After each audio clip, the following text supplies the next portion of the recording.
A service of KIBMradio.com, the Internet's home for an all old-time radio.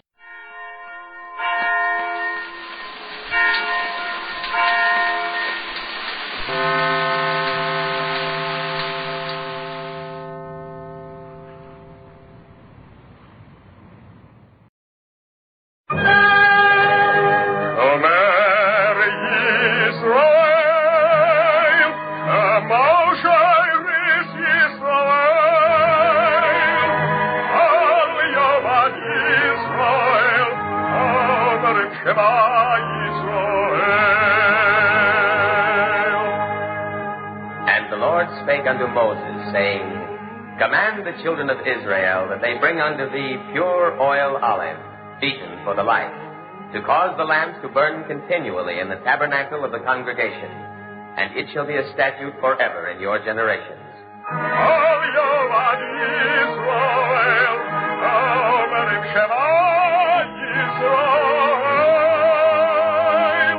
The eternal light.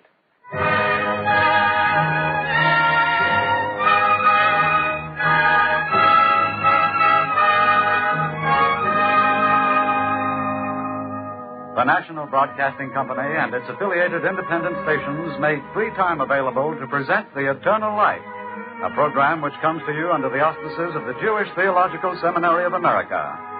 Our drama today is an adaptation by Morton Wishengrad of William Manner's Father and the Angels.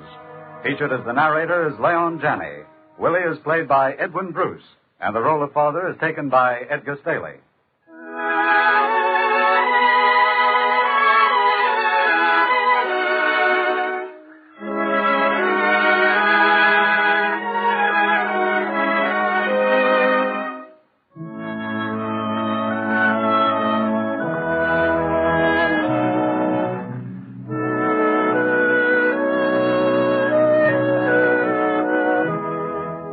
Father had a beard like Ulysses S. Grant.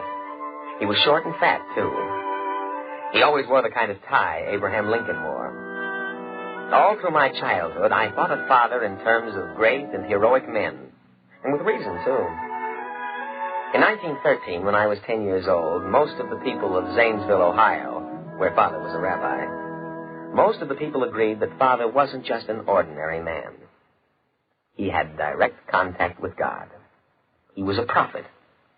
I remember saying to him, Father, what's a prophet? Prophets were men who did very important jobs for God. You understand, Willie? Yes, Father. But please don't call me Willie. I've asked you 1 trillion times to call me Bill. I'll try to remember, Willie. For a great man, Father was forever doing things around the house completely foreign to the epic grandeur of prophets. For instance, he always wanted to know what Mother was cooking.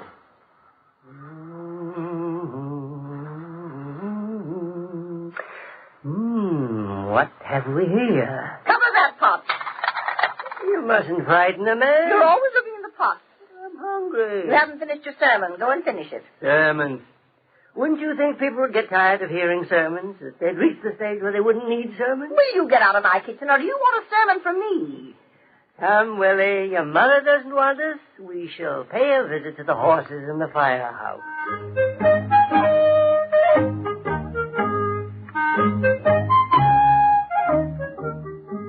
The Monroe Street Fire Station was very fond of Father. Each Passover, he saw to it that the firemen got wine from the Seder. But the way they handled it, it became secular awfully fast. Father liked talking to old man Devers, who was a good fireman, even if he couldn't say reverend. Tell me, Reverend, ain't you scared to preach to so many people? At first, I used to be frightened. Then I pretended that every member of the congregation was a head of cabbage. I never had any trouble after that. Old man Devers used to be a drunk, but Father convinced the fire chief he wouldn't drink again. So they didn't fire him. And because he was afraid to hurt Father, old man Devers stayed sober. But this time, the whole fire station was in trouble. What's that, Mr. Devers? Well, they got this here new gasoline wagon up at the hose house on Hemline Avenue. So they figure they won't need our station no more. Why, that's terrible, Mr. Devers. No, worse than that, Reverend. They figure Hemline Avenue will be able to take care of any fires down this way. Why, that means your job, doesn't it? And all the others. Yeah, they call me behind the times, Reverend. I don't care what you say, but a hose house ought to have horses. Horses are more reliable than human beings. Or gasoline. Now, you take a horse and... I know exactly how you feel, Mr. Davis. Come, Willie, we're going to see Mayor Crawford.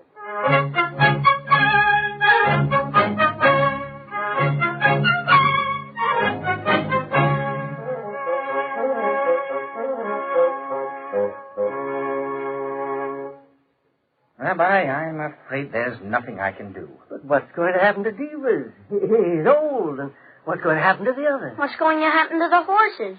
Willie, be still. Well, it's a matter of the budget. Now, a gasoline engine is a costly affair, Rabbi. But so are human lives, Mr. Mayor Crawford. Well, I wish I could do something, but I can't. Now, Yeah. if the lumber yard or the wagon works were to say they needed the added protection of the station, that would be different.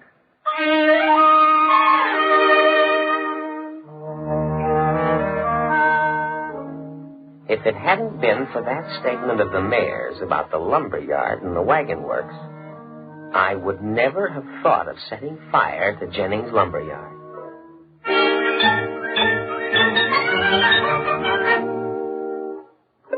Willie? Has anybody seen that boy? Si, have you seen your brother, Willie? I haven't seen him, Mother. I had divine sanction for what I was about to do. The prophets were men who did very important jobs for God. And fathers trying to save the station certainly put him in the prophet class. He's doing the job for God. Then I made a deductive leap. God needs help. Father is trying to help God. I'll help Father. I appointed myself to the position of assistant prophet. I'm going to prove that they've got to have the Monroe Street fire station. I had an awfully hard time getting the lumber yard to burn.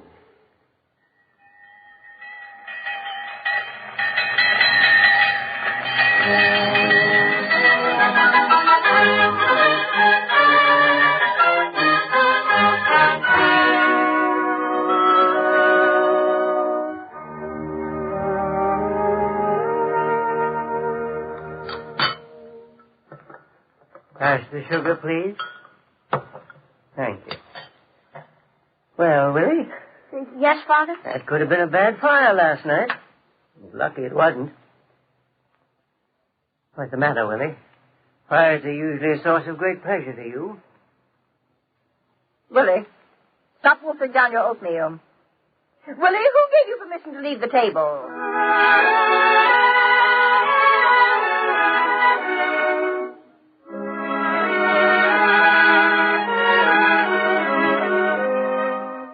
At school, by casual questioning, I found out that the Monroe Street fire station had settled the smoke from the wet timbers in record time. What about the Hamline hose house? Ah, they was a bust. Why, 2 blocks from the station, that new gasoline truck stops. Bluey, like that. Then they start cranking. Everybody taking turns cranking, till they was all worn out. Happiness and thankfulness surged up inside me. I looked up at the sky, where God was. The fire I had set had been a holy fire. It had served its divine purpose. Willie, Yes, Father? they're not going to close down the Monroe Street fire station. Well, is that so, Father? And that is so, Willie. Mr. Devers came in to tell me. Oh, I think that maybe after supper a nice, relaxing walk would do us both some good. Nice walk to the bridge and back. Do you have to walk to the bridge? There are always bums there. Bums are people, too. Oh, very fine people, none better. Father, I think I'd prefer to go to bed right after supper. Very well, Father. I'll be very happy to go for a walk with you.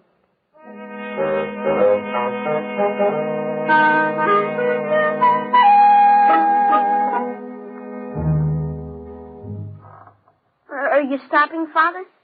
Willie? We haven't reached the bridge, you know. Willie, did you do it? Oh, look, Father. There's Train Engine Joe.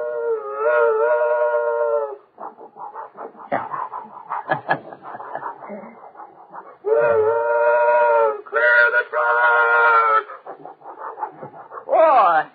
Hiya, Revener. Good evening, Joe. Woo-woo! Clear the track!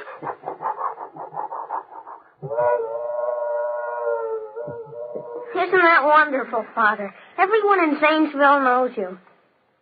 Willie, did you do it? Do it, Father? Mr. Devers thought he saw you at the lumber yard last night. He wasn't sure. What was old man Devers doing there last night? He was slightly intoxicated. Well, that's terrible. He'd been worried about the fire station closing, or he wouldn't have been intoxicated. He was trying to sleep it off. Well, Willie?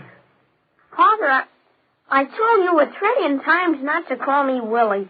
My name is... Old man Devers saw me, all right. Mm-hmm. Why? Well, I didn't want him to close up the fire station. You didn't want them to lose their jobs, is that it? Guess so. And I didn't want him to take away the fire horses.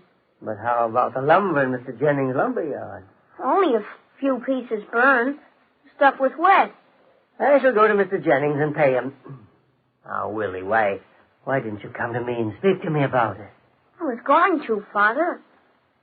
Thought about it, but... You were afraid I'd forbid it. Yes. Aren't you going to say something to me? You've got rings under your eyes.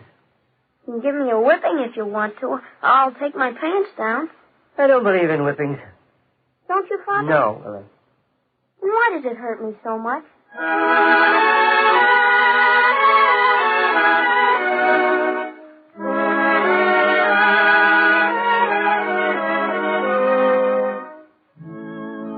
Nothing much happened after that for a while. I got into a couple of fights. Father bought a second-hand car. Father, did you listen to the engine? Oh, I didn't, Si, but the salesman had an honest face. Father was an easy mark for salesmen. But it turned out to be a very good car. You see, people are all right after all. Father was always talking about people. Never be disappointed in other people. Only in yourself. You be the way you want people to be. Here's a book for you to read. Father believed in books. He liked to think of the Jewish people as an Am HaSefer, a book-reading people. That was why he was such an easy mark for the salesman. Lady, I got a crate of books in the truck. 32 volumes of something called Homiletic Commentaries. What do you want it? Oh, that man is going to drive us to the poorhouse. Well, bring it here, driver. Put it between the abstinence speeches and the Babylonian Talmud.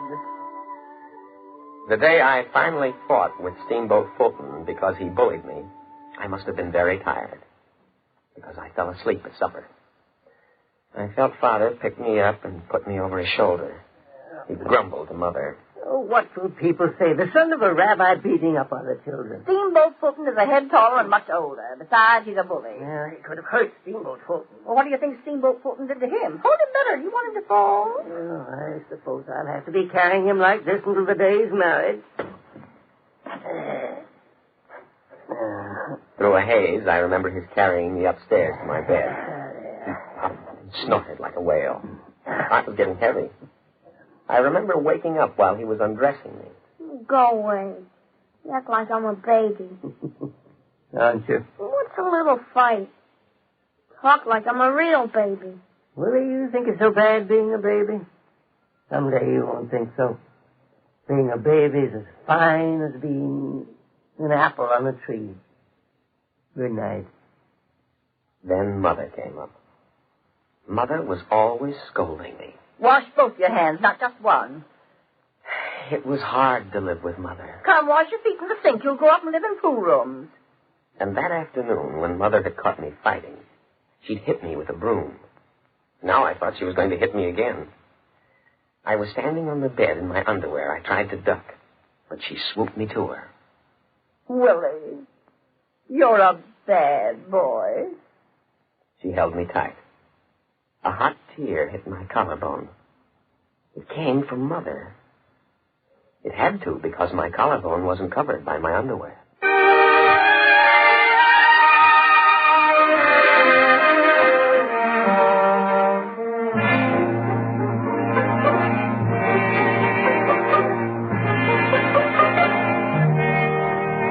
I think it was not long after that father and mother had a sharp disagreement about Mrs. Coleman. Gossip travels fast in a small town, and gossip can be cruel. Mrs. Coleman is none of your business. On the contrary, my dear, my business is to attend to the welfare of my congregation. Don't meddle in her affairs. She's not worth it. I'd be a mighty poor rabbi if I didn't try to reunite a family that's on the verge of separation. Any woman who will leave her husband must be a loose woman. That's terribly unfair, my dear. You don't know her provocation. Oh, I suppose you know. I didn't say that. What did you say? I merely tried to tell you that it isn't proper to condemn a woman in advance before hearing. Oh, it isn't proper to condemn the woman in advance, but you say to me you don't know her provocation. That sounds as though you've already condemned her. I haven't condemned anyone, but if you want facts instead of rumor, the fact is that Mr. Coleman gambles. He's gambled away more than one rent payment at cards. Don't try to change the subject. She's a loose woman. Now, my dear. And don't you my dear me. She's as hard as they come. Mother. Keep out of this, Willie. I see what you've done. You've corrupted the child by defending that woman. I want Willie to understand. I don't want to discuss the matter any further. Mother. Willie, I've already spoken to you. I know that, Mother, but I'm confused. The whole world is confused, especially your father. What are you confused about? Now take an egg. What about an egg? When you speak of a soft-boiled egg, you speak of a loose egg, don't you? What is there to be confused about? Well, if Mrs. Coleman is a loose woman, how can she be as hard as they come? Oh, goodness, get out of this kitchen. Whose side of the family does that boy take after? I'm sure it's not mine.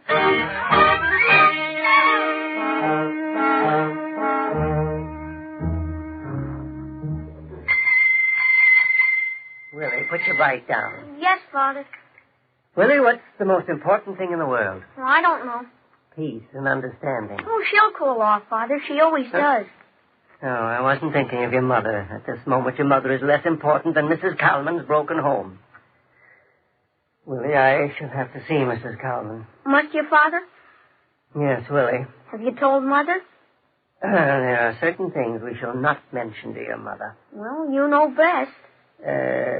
Willie, I think I'd like you to come along with me. But she's a loose woman.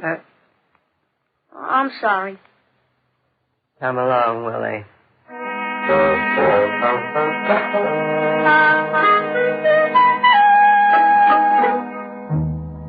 There was no question about it. Father was taking me along for protection. We found Mrs. Coleman's house.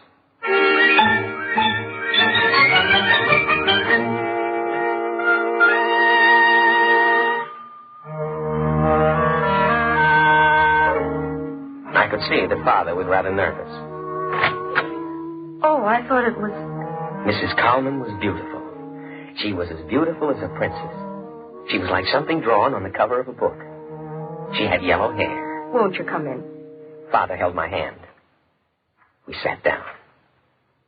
Rabbi. Yes, Mrs. Coleman. I didn't know you had such a big boy.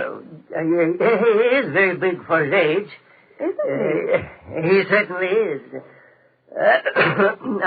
Did you say something, Rabbi? It's a very warm day, isn't it? It is rather hot. Mrs. Coleman, Yes, Rabbi. According to the thermometer on the front of the drugstore, it's 92. You don't say. Yeah, and that's in the shade. Goodness. The grass on your front lawn is all scorched. Isn't it terrible? They would have kept it up all day. Only Marie, Mrs. Coleman's daughter, came in and took me into the backyard. Marie had yellow hair just like her mother. Get on the swing, Willie. With you, Marie? What a silly boy. Of course with me. It's a very hot day. Who cares? According to the thermometer on the front of the drugstore, it's 92 degrees. Come here, you little baby. I think my father wants me. What's the matter with you? Oh, nothing. Look at me, Willie. What? Pretty boy. Pretty, pretty. Oh, Willie. Marie, let go. Marie, I'll tell my mother. Silly Billy Willie. Me abu. Is oo what mean? I don't know what you're saying. Abu, abu. Itty bitty pretty Willie. Me abu. Marie. Please, Marie. It's 92 degrees. And in the shade.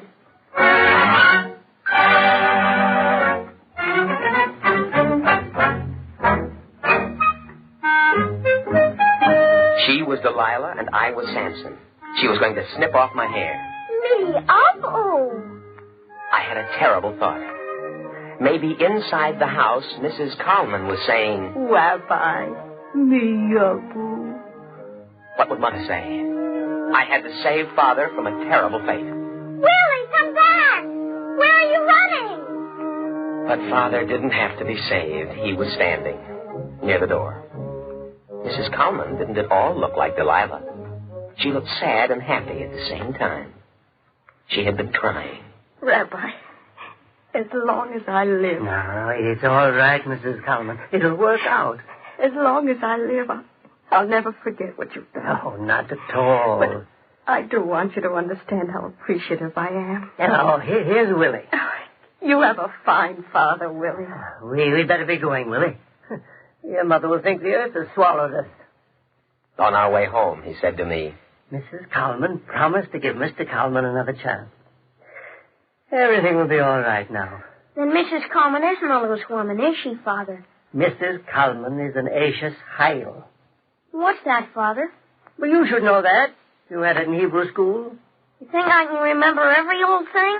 This is not every old thing. Ashes Heil means a virtuous woman. Is Mother an Ashes Kyle? Oh, how can you ask such a question about your own mother? I just asked, that's all.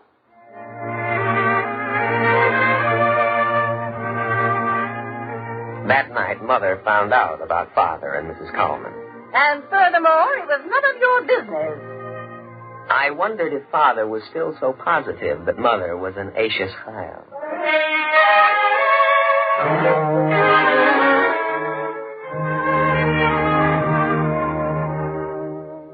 The Colemans were reunited because of Father. And every New Year's after that, Father would get a card from them. A very big and fancy card, the kind that had lace on it.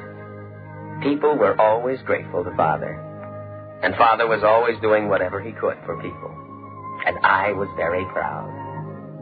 I thought of him as part of a movie. Indians circling the covered wagons, shooting flaming arrows into them. Then the cloud of yellow dust. The cavalry. Father was like the cavalry. This gave me a new insight into the movies.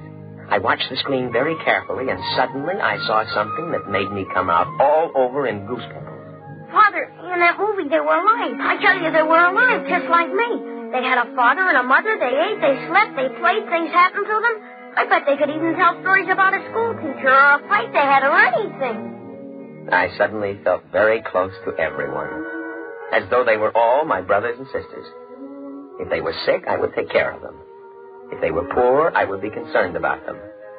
I would say hello to people when I saw them on the street. I would... Willie, these ideas you're thinking, they're great ideas. They're Father's ideas. The world began with Adam and Eve, and everybody in the world is related. Willie, what's the matter with you? Do you need some castor oil? I don't need any castor oil. Why don't people leave me alone? Here I was thinking about human destiny, about life and death. And all Mother could think of was that I needed castor oil. Oh, well. It always happens, and it's all mixed up. It was like the time I found Father scrubbing the floor in Mr. Schneller's kitchen, because Mr. Schneller was all alone and sick in bed. I won't tell Mother. Well, that's decent of you, Willie. But, boy, she knew about you scrubbing. Boy, oh, boy. No one tells her, she won't know. Uh-huh. Willie, don't look at me with such large eyes. I'm a selfish man. You? Think I'm a baby? But I am, Willie. I do the things that are to my own interest. I believe that all individuals are important, and that includes myself. You should do unto yourself as you should do to others. Yeah? Then why did you scrub the floor? Pure selfishness. It struck me as a symbol of something fine. An old sick man all alone, and I came and scrubbed his floor. You mean you scrubbed it because it was a symbol and not because it was dirty or anything?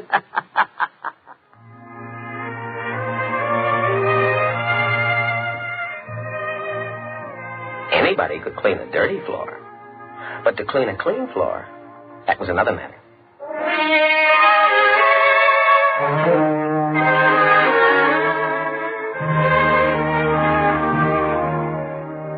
I I think Father was hard to figure out because he was on the side of the angels. You would think that because of that, God would have wanted him to live a little longer. But it didn't work out that way. Father had an operation. When the operation was over, they let me in to see him. Hello, Willie. There's a chair for you. Told you a trillion times. Don't call me Willie. Yes. Bill? I saw the green mark on Father's throat. The copper of his collar button had made it. Years and years of wearing a collar button. And then later, I saw the nurse come out of the room carrying Father's clothes. And that meant that he would never wear them again. That he was finished with life.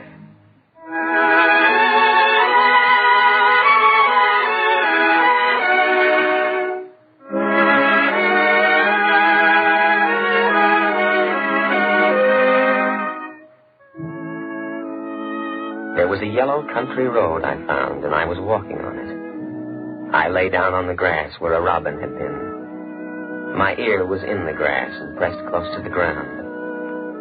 I heard the world's heartbeat. It was beating just like my heart. In the synagogue, everybody in Zanesville was there for the funeral. Mr. Devers and the mayor, the train engine Joe, and a lot of bums and a lot of other people.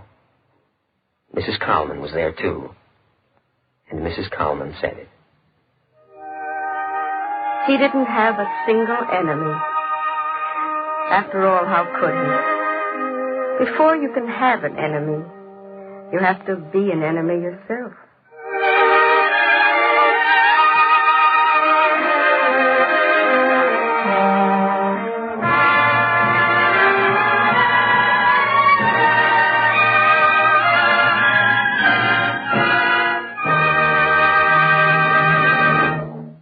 Our drama today, entitled Father and the Angels, was adapted for radio by Morton Wishengrad from the book of the same name by William Manners. Heard as father was Edgar Staley. Edwin Bruce was Willie, and Leon Janney was the narrator. Morris Momorsky conducted the musical score.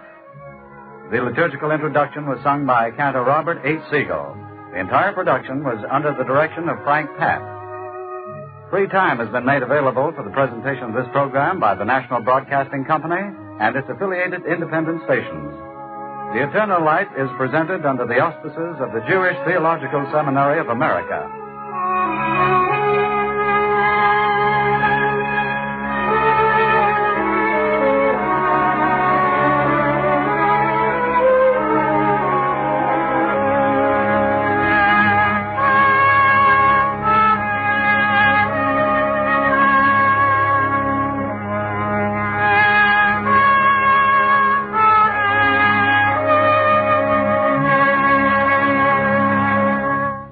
This is NBC, the National Broadcasting Company.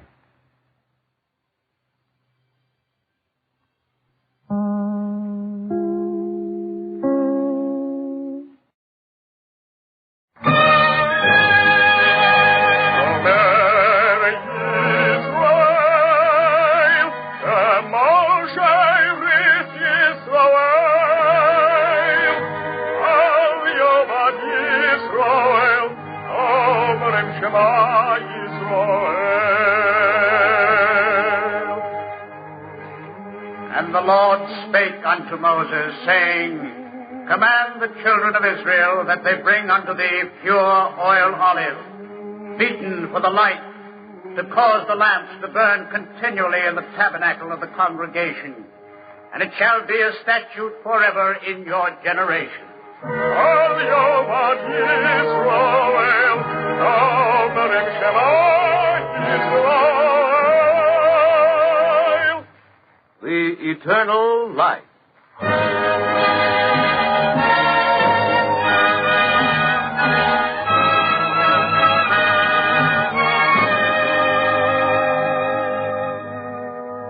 The National Broadcasting Company and its independent affiliated stations make free time available to present The Eternal Light, a program which comes to you under the auspices of the Jewish Theological Seminary of America.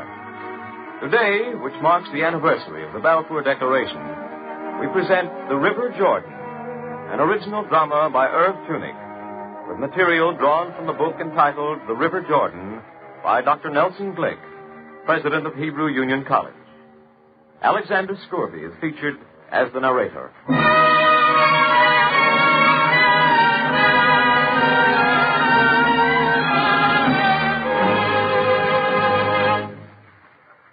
I have a quotation here, most pertinent. Please, let it be read. It is with rivers as it is with people. The greatest are not always the most agreeable, nor the best to live with.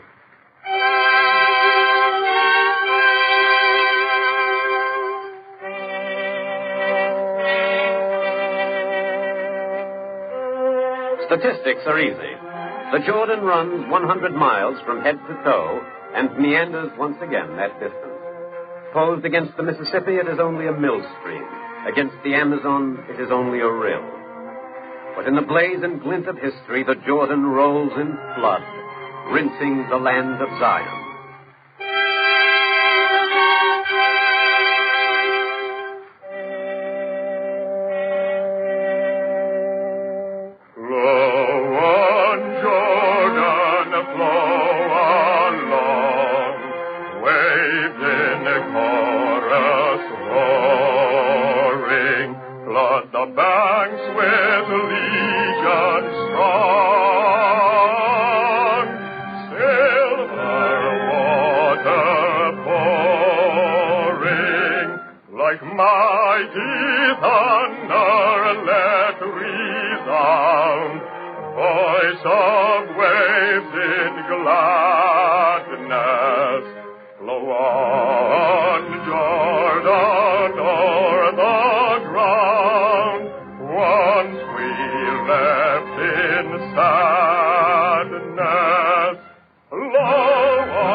River is suckled by the snows of Hermon.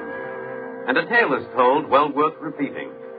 After the Lord had given the holy law to Israel from Mount Sinai, all the other mountains crinkled their cheeks in anger. Indignant, snubbed, their spokesman pleaded. Why did you give the holy law from Mount Sinai and not from other mountains? It was a fair question, demanding an unprejudiced answer.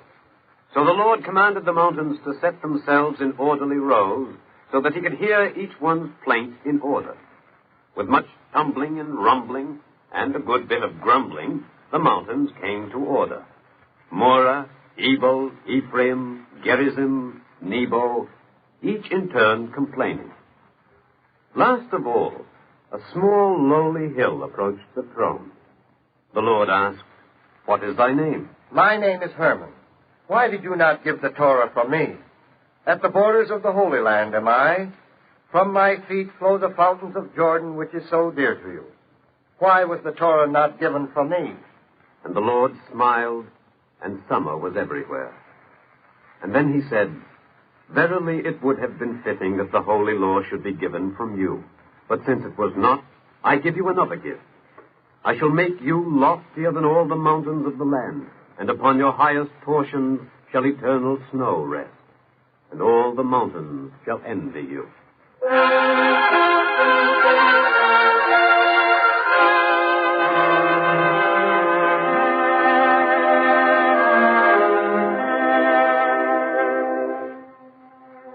And this is as it is.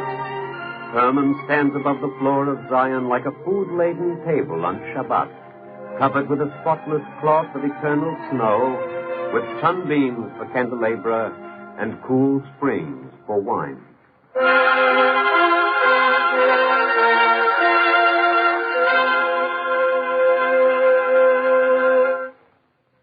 Four streams are suckled by Hermon. Legend tells us these streams quarreled, just as the mountains quarreled. How human is nature. and called to the Lord of the universe to judge among them. The Lord of the universe descended to earth and pondered the matter. For the arguments were well advanced, and each stream had advocated its claim with wisdom. At length the Lord of the universe rose from the hill and counseled, "Rivers, you are dear to me, all four. Hearken to my counsel. Unite, all four, and together ye will indeed be the most important river in the world."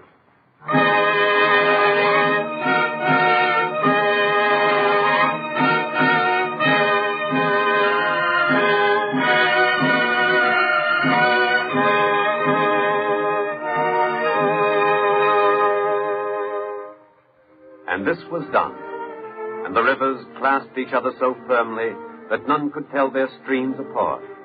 And so was born the Jordan.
The young Jordan empties into Lake Hule.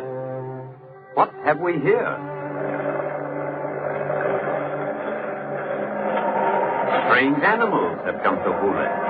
Hungry anthropoids that gulp the clay and loam with skinny necks and iron bellies. Genus, Milwaukee. Steam shovels for you. For here at Hule, a transformation has begun. Pioneers are mining a swamp, bringing out land. Here in miniature is the long, sad song of Zion. Once brilliantly fertile, a fecund valley, thickly populated, prosperous, then centuries of overcultivation, wringing the land dry, squeezing out crops until the land bawled out in agony and gave up the ghost. Neglected, scorned, swampland and marshes boiling with malaria, the land of Hule lay for centuries untouched, unwanted. But now it is wanted. And now the magic touch of modern engineering is scraping off the scum of centuries for land, for men who want land, for people who have faith in land. They are mining at Hule, mining a swamp for land. Sing and plant, plant and sing, you and I hand in hand. Sing and plant, plant and sing, from the little Jordan land.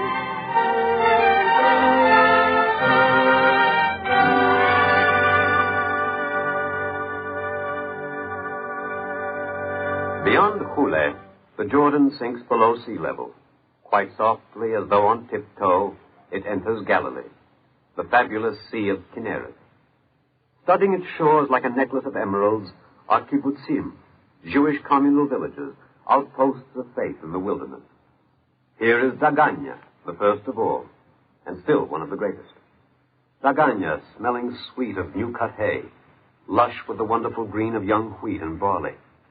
Daganya, with its lazy palms playing careless sonatas on the soft keyboard of the wind.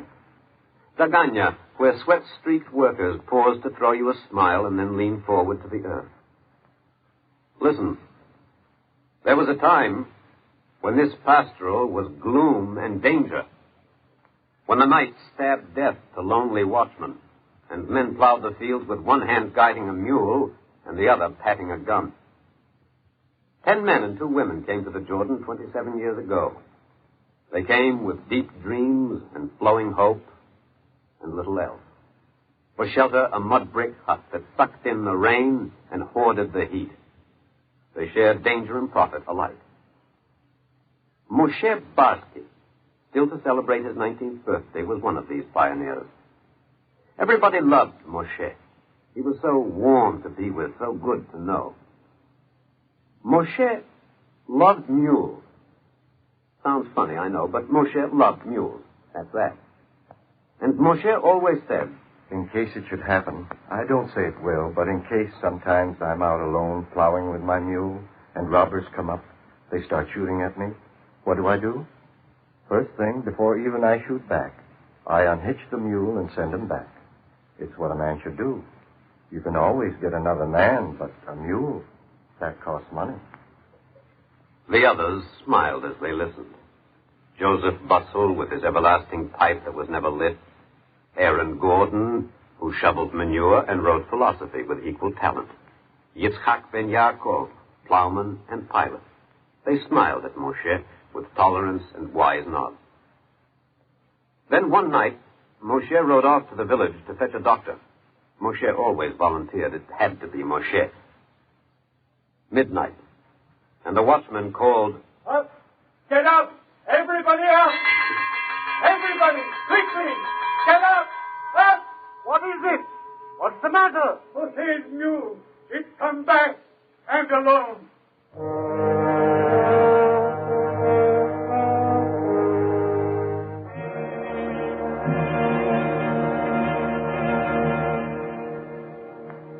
They found him on the road between Daganya and Milchamia, bleeding and clubbed. The mule. It came back. Good. You see, you can always get another man, but a mule. A mule.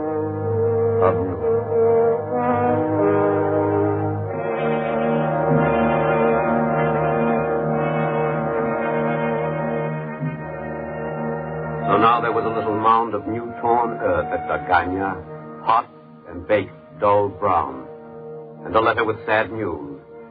Went to a village in Russia. In time an answer came. Moshe's father wrote,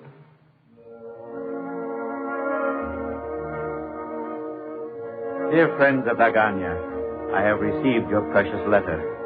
I found there true words that had welled up from loving and faithful hearts, bound together by an eternal bond. The unexpected has befallen us. Great as is the disaster that has come upon us, you will not let your spirit fail you. On the contrary, may the memory of my son inspire you with still greater strength and courage to continue your labor until you attain the great ideal for which my son gave his life, the dream of Eretz Yisrael. It is not only to thank you for your sympathy with my grief that I write you, but also to send you words of comfort. For is not your grief my own? Come, therefore, and let us hope together that the blood of our precious victim, of my son and your comrade, Moshe, will be accepted, and that it be the last sacrifice upon the altar of our exalted ideal.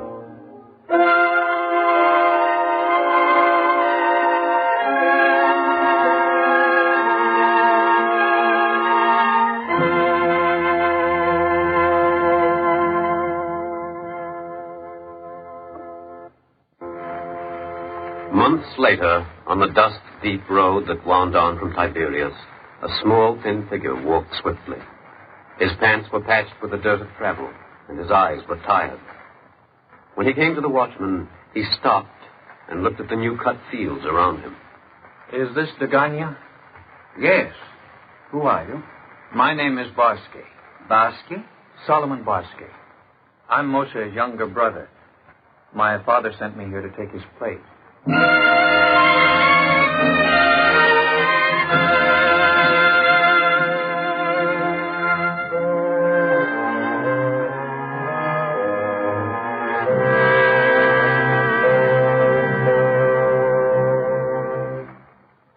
Daganya, Kinneret, Shar Hagolan, Atikim. Tick off the names with reverence. These are the desert-born, the man-made. These are the arms extended, the welcome calls. Gesher, Maoz, Ashdod Yaakov, green flame in the desert. Come, they say, come and see. What is done will be done again. There is room by the Jordan. There is wheat.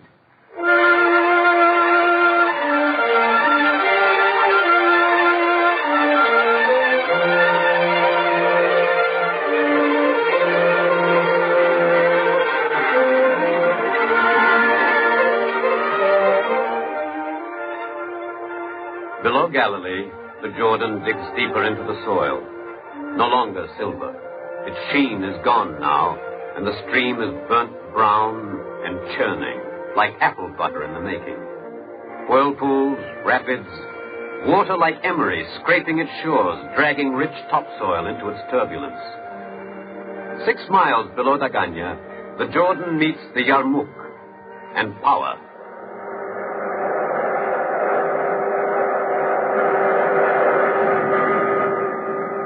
How long is the road from blind mules to kilocycles? How far the journey from Genesis to generators? Here it is, all nicely put together, a diorama of man's healthy dreams. The horn of the shepherd still sounds from the hilltops, but its counterpoint is the whine of high-tension lines, of electricity scudding across wires to clean barns and nurseries and quiet rooms where scholars read. Fold down a corner of your memory at this point. Mark it well, for here is the promise of Eretz Yisrael. Power will emancipate the land. And there is a dream on foot, a plan. A man by name of Loudermilk came to Zion, and with a hypodermic of sharp facts and cold figures, syringed a dream into the blood of young men. He said, I envisage a Jordan Valley Authority built along the lines of the TVA. It would have 2 basic purposes: irrigation, power. The sweet water of the upper Jordan would be channeled into irrigation canals that would extend along both sides of the Jordan Valley and the plain of Sharon to the Negev. Over 750,000 acres could be irrigated, reviving earth that has lain arid for centuries, and making it produce 2 or 3 crops a year. The salt waters of the Mediterranean, diverted through a 28-mile canal and tunnel starting near Mount Carmel, would pour down into the Dead Sea.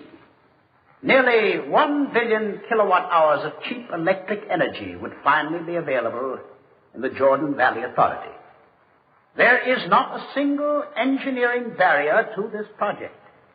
It is sensible, feasible, and badly needed. It would be a demonstration of how the eroded lands of the entire Middle East could be restored to fertility.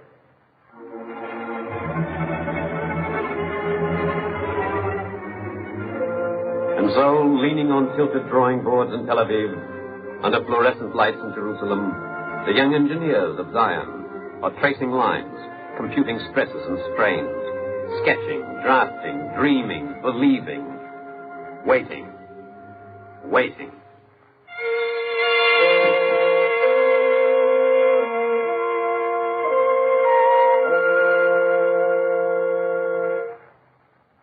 Now the humor of the river changes. The Jordan grows old now, and its way is wrinkled. This is the Zor, the jungle of the Jordan. A pestilence, a green mire, a thick mucus growth dribbling down the shirt front of Zion. Enough of this place. We move on. On to where? Listen.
This is the end now.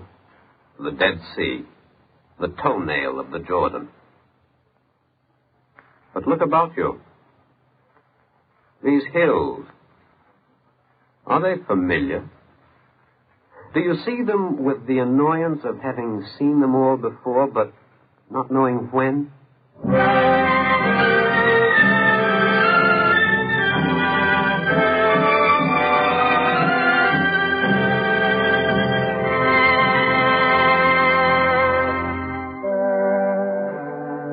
We have been here before, all of us. For this is the point of decision. Moses led us here. Remember now. Remember? Now the wanderers rested. Their tent flaps licked the sweet breeze of pine-clad Gilead like the tongues of thirsty kittens. 40 years of wandering through the wilderness. And now, as seen from the heights, the promised land was a bare week's journey ahead. Only the valley of the Jordan was between. Ecstasy and the passion of homecoming blazed in many hearts. But there were some who drew away. There were some who dug their fingers into the earth and felt the fertility of the land in their palms. This was a good place. This was a good soil. This was a promise more certain than the promise of the book. And so the leaders of the tribes of Reuben, of Gad, and half of Manasseh came to Moses and pleaded, "Bring us not over the Jordan. Let us build sheepfolds for our flocks here and cities for our children." And Moses replied, "Shall your brethren go to war, and shall ye sit here? And wherefore do ye discourage the heart of the children of Israel from going over into the land which the Lord hath given to them?" This was the point of decision.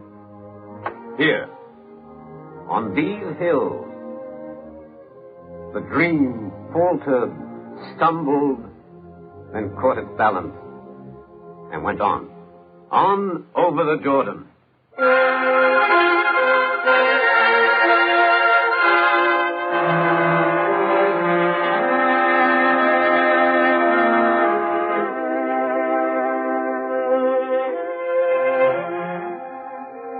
The Jordan now, as then, is the symbol of the dream of Zion. Born at Dan, ends at Beersheba, living and ending within the geography of Palestine. This is no common river. This is not just another italic on a map, a trade route between there and there. This is the Jordan. Its waters are the fulsome springs of young Judea. This is the frontier of the promise. This is a promise beyond the recall of man, a haven, a refuge, granted by God's will. Come, it cries, come to Zion. Come, all you landless, all you tortured. Come from the bitter burial ground, the torn cities, the coldness of winter winds. Come to Zion. Cross over Jordan. Walk in the sun again. Smell the wheat. Read your books. Bear your children. Sing your songs. Come. Cross the Jordan.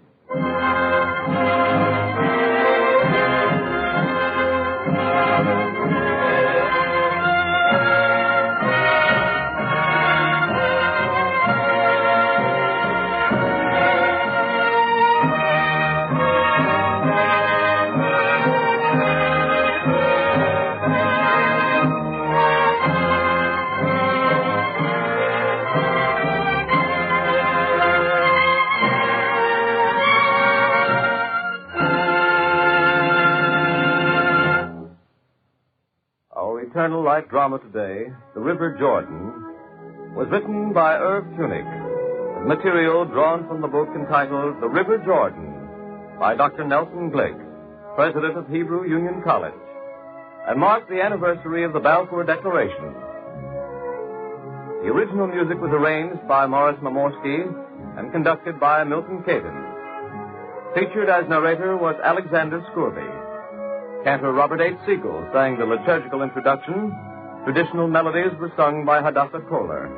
And the entire production was under the direction of Frank Katz.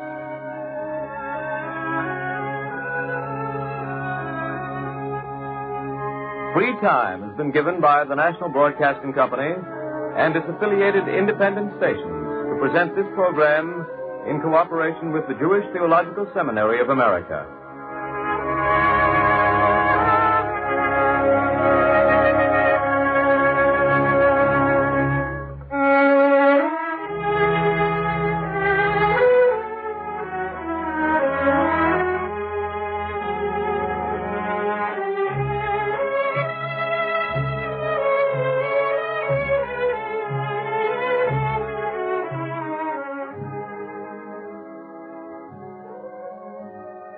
This is NBC, the National Broadcasting Company.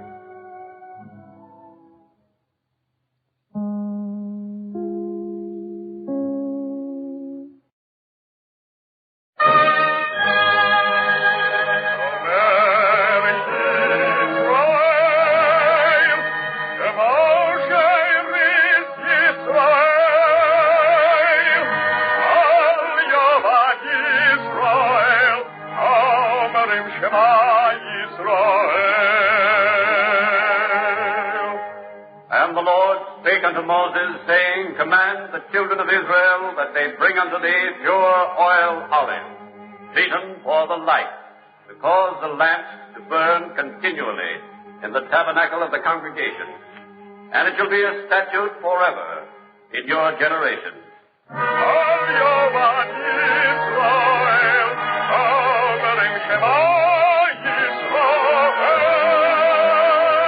The eternal light.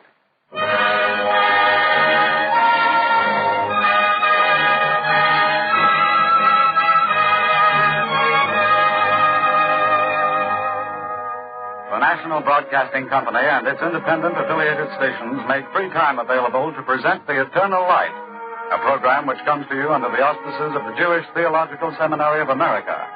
Our drama today by Morton Wishengrad is entitled The Oath of Hippocrates. Featured as the narrator is Roger de Koven. The role of Dr. Joseph Goldberger is portrayed by Jack Lloyd and Carl Swenson.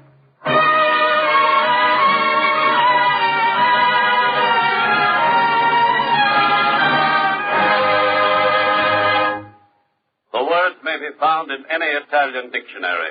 Pele? Pele, a word meaning skin. Agra. Agra, harsh or rough.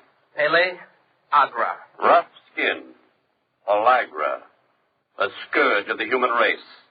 A disease of progressive emaciation, impairing the digestive process, disorganizing the nervous system, bringing melancholia, imbecility, and death. And a riddle for 200 years, until a physician found a cause and a solution. His name was Joseph Goldberger.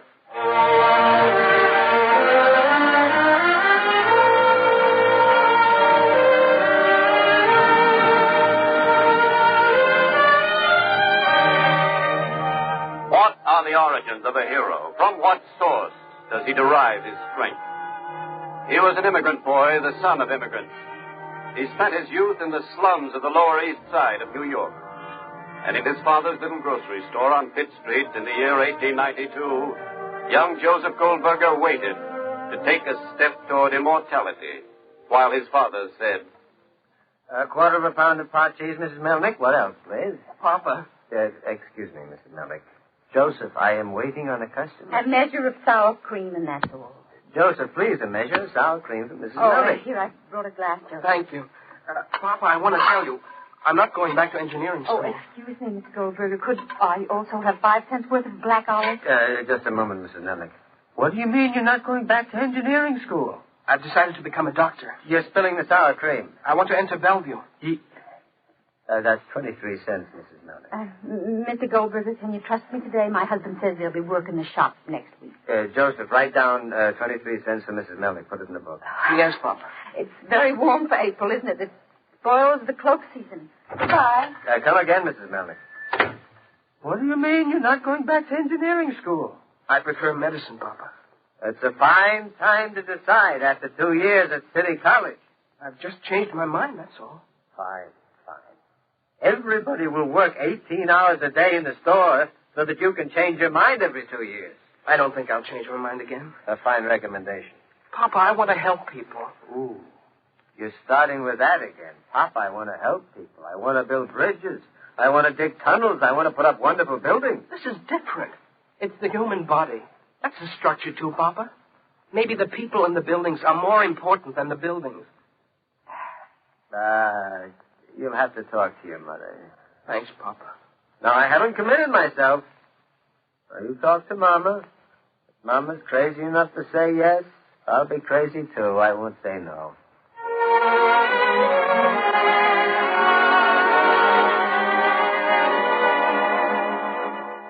Mama said yes. Mama said many things before she said yes, but finally she said yes. It was not an easy thing to say. They worked hard. They were sacrificing their lives to send their children to school. But they were immigrants, and what was worth a greater sacrifice than education? And so Joseph Goldberger went to Bellevue. His allowance was 25 cents a week. For 3 years, 25 cents a week and a clean shirt 3 times a week. I swear I follow the position and Escalapius and idea and panacea. The graduates of the class of 1895 were taking the Hippocratic Oath. I will give no deadly medicine to anyone he asks, nor suggest any such counsel. They were no longer students. They were taking the oath. They were receiving their sheepskins. They were doctors. Doctor. No other word like it. With purity and with holiness, I will pass my life and practice my art. It seemed to the father and mother of Joseph Goldberger that there was only one voice speaking. While I continue to keep this oath inviolate, may it be granted to me to enjoy life and the practice of the art, respected by all men in all times. He graduated at the top of his class. It was an impressive ceremony, but his father wasn't happy. Where's your doctor's diploma, Joseph? Everybody but you got a diploma. You have to be 21, Papa.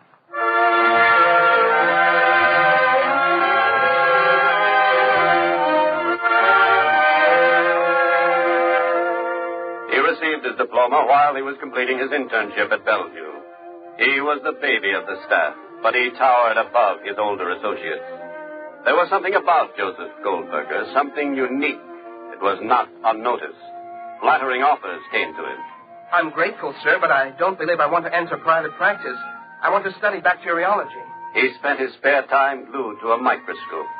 His fellow interns constantly tried to drag him off to lectures, but he said, I don't know. You can always read a lecture in a book, but in a book, you can't look through a microscope, can you? And he was destined for the microscope. He knew it. Nevertheless, he allowed himself to be persuaded to set up an office in his parents' home. Joseph, not that Mom and I are complaining, but in these months since you opened the office, your entire earnings... It comes to $17.50. Joseph, I'm afraid you're going to be a failure. Papa, Mama, his brothers, his sisters, they escorted him to the ferry. He was going to go to Wilkes-Barre, Pennsylvania. He was going to make a fresh start. Maybe in Wilkes-Barre, Joseph Goldberger wouldn't be a failure. In Wilkes-Barre, there was a chemist by the name of Dean, Professor Dean. Pretty late, Goldberger, isn't it? Is it? Nearly midnight. What's so interesting under that microscope? Coal miner came to see me this morning. He's been treating himself for a cough.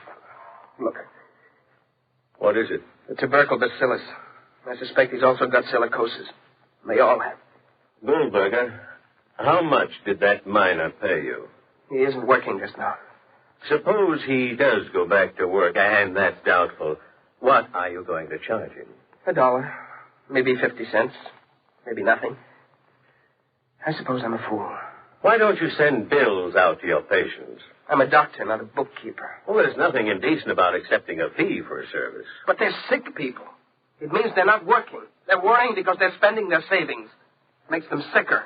Professor Dean, how can I send a bill to people like that? It's against your blood chemistry to do it. Goldberger, before you starve to death, Quit private practice. Go into government service. You'll learn about as much as a store clerk will, but you'll be happy.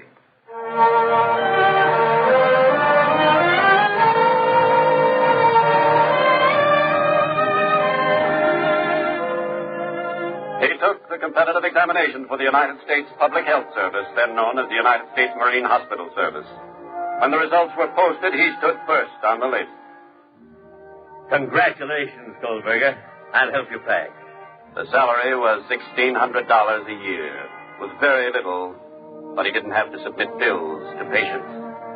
And for the remainder of his life, Dr. Joseph Goldberger would redeem the Oath of Hippocrates. With purity and with holiness, I will pass my life and practice my art.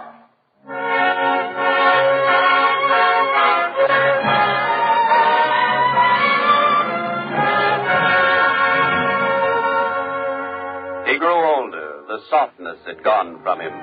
Until now, he had been a boy. Now, he was a man. It wasn't only the additional years. It was the working day of the man of science. The day which became a week and a month, a year, many years. And slowly, surely, his name became known. And from Wilkes-Barre, his old friend wrote, Dear Goldberger, everyone is asking me for copies of your paper on the etiology of yellow fever. Do you think you can spare 6 copies for an old man who misses you? His research had become classic. But his research also gave him his first wound strike. Nurse, why won't you tell me what my temperature is? Come on now, be a good fellow. Show me the thermometer. Yellow fever. Temperature 104 degrees. But he fooled them. He lived. While he was convalescing, typhoid was discovered in the nation's capital. Congress was uneasy. The U.S. Public Health Service sent for Goldberger. Dear Professor Dean, Washington, D.C. isn't too far from Wilkes-Barre. I hope we can get together soon. But he was only being polite. He gave himself no time for leisure. He was a fanatic for work. Professor Dean wrote back, I hear that the U.S. Public Health Service has reserved a horse and buggy for your use during investigations on typhoid. Goldberger, please don't overwork the horse. He merely overworked himself and traced the cause of the typhoid epidemic. Congress breathed easier, and the U.S. Public Health Service sent Goldberger on to fight dengue fever. Goldberger fought and won, but he came down with dengue fever himself. Yes? What's my temperature? Wound stripe number 2. He got off easy this time. It was fortunate. He needed his strength. Back in Wilkes-Barre, Professor Dean boasted to his friends. Goldberger's now working on parasitic worms. And then Professor Dean was saying, Goldberger's now working on a disease called straw itch. He found the cause. And as usual, he exposed himself to the danger. Goldberger's now working on diphtheria. He seemed to bear a charmed life. Then he was called on to fight typhus. Wound stripe number 3. Nurse, why won't you show me the thermometer? Oh, maybe you better not. Afraid I don't feel very well. No, he didn't feel very well. His temperature was 105 degrees. But it was his destiny to live, because his destiny was pellagra.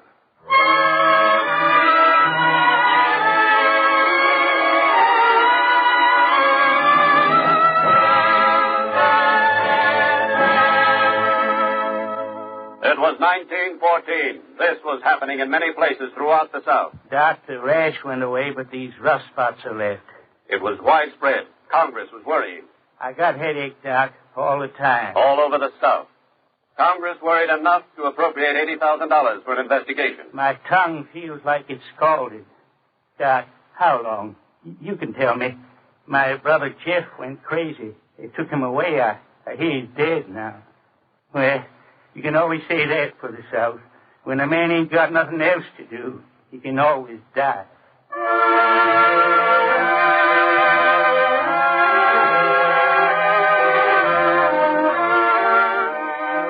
It was a fight against pellagra.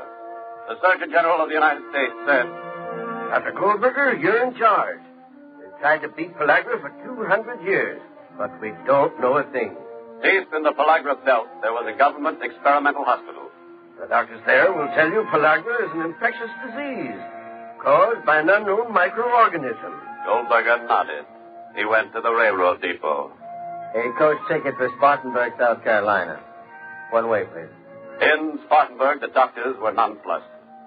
Goldberger merely looked around, then he went for a walk. He saw cotton growing right up to the doors of the miserable shacks. What do you do for a living? Cotton. I crop. Ain't much of a living.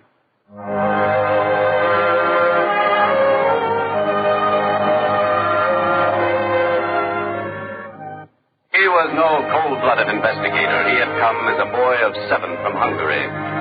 He had lived on the Lower East Side of New York. He understood poverty. Perhaps that was the difference between Joseph Goldberger and 200 years of investigations. Goldberger understood poverty. In Jackson, Mississippi, at an orphanage, he continued to ask questions. How many orphans do you have here? There are 211 children. How many have pellagra? 168. Are you with these children? Every hour, every day. You ever had pellagra? Never thought of that before. Well, have you? No, Dr. Goldberger. I've never had pellagra.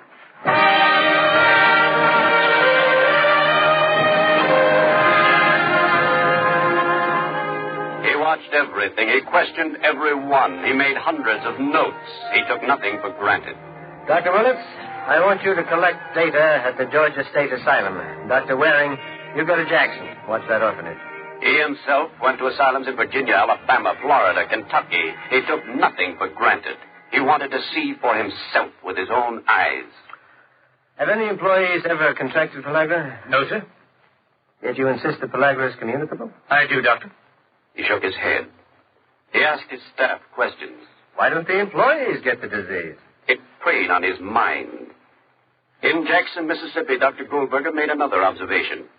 It was something no one had noticed before. It was a small thing. Dr. Waring, all the pellagra children here are between the ages of 6 and 12. Yes, sir. Well, why don't the younger children have pellagra? And why don't the older children have pellagra? Dr. Waring, do you suppose I could talk to one of the children? She was a little girl, 7 years old. What's your name? Virginia. Now, let me see your tongue. Mm-hmm. How does it feel? It hurts. Virginia, what do they give you to eat? Family grits. Uh-huh. And corn mush and syrup and molasses. Mm-hmm. What else? And gravy and sour belly and biscuits. Mm-hmm. What do you drink? Water. No milk? Hardly ever. You ever get an egg? No, sir. No egg. And no butter? No, sir. Dr. Waring, do the children below 6 years old get any milk? They do, Dr. Goldberger. How about the children over 12? No milk, but they get more meat. In other words, there is no pellagra in those children who get animal proteins in their diet. He said it almost to himself. He was developing a theory. Biscuits, hominy grits, corn mush, syrup, molasses, gravy, sour belly. No animal protein elements. The world is full of children like Oliver Twist, children with empty plates. The anger began to well up in him. He was a tactful man, but he spoke sharply to the orphanage trustees. Stop spending money on painting the buildings. Give the children better food. I beg your pardon, sir? I want the children to have milk. Milk, sir? Cow's milk every single day. I want them to have an egg. An egg, sir? A hen's egg every day. I want them to have fresh meat. I sympathize with your intention, Dr. Goldberg. I approve. Your purpose is commendable, praiseworthy, and laudable, and motivated by the proper spirit. But you don't have the money. Exactly, Doctor. Except for painting the buildings and improving the grounds. I suppose we deserve that, Doctor. The flannel had gone from the trustee's mouth. He was a disturbed man, worried about the children in his care. We just don't have the money to do the things you want. Well, then do something. Help me conduct an experiment. Try us, Doctor. Anything you want. We'll put those children on a diet that includes milk, eggs, lean meat, and butter. The government will pay. We'll try it for 2 years and see what happens.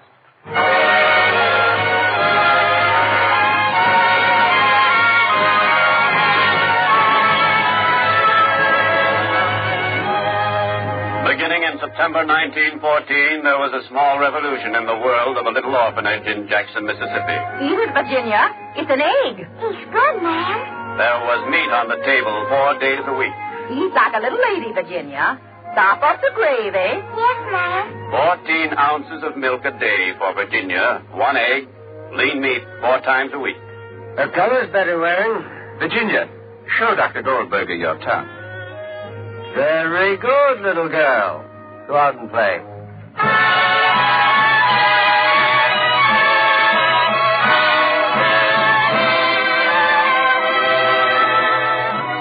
In the cheeks of 130 pellagrous orphans in Jackson, Mississippi, an ebbing of paleness, a slow waxing of normal color, movements less lethargic, eyes brighter, skin no longer the color of saffron or the texture of leather.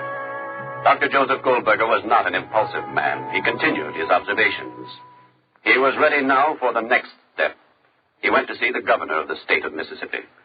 If suitable diet can cure pellagra, then unsuitable diet should produce pellagra in otherwise healthy persons. Governor Brewer, will you offer a pardon to every convict on the prison farm who volunteers to be a guinea pig? What would the public say? Suppose the newspapers found out. Well, the prisoners won't die of pellagra when they get it. If they get it, I'll cure them. But how are they going to get it?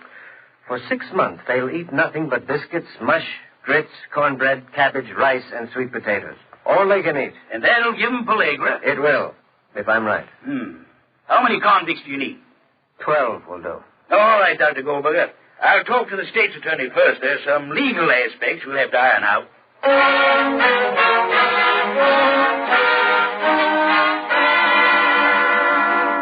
On January 23rd, 1915, 12 convict volunteers stood ready for the test. They had seen their lawyers. They had signed the necessary papers. Listen.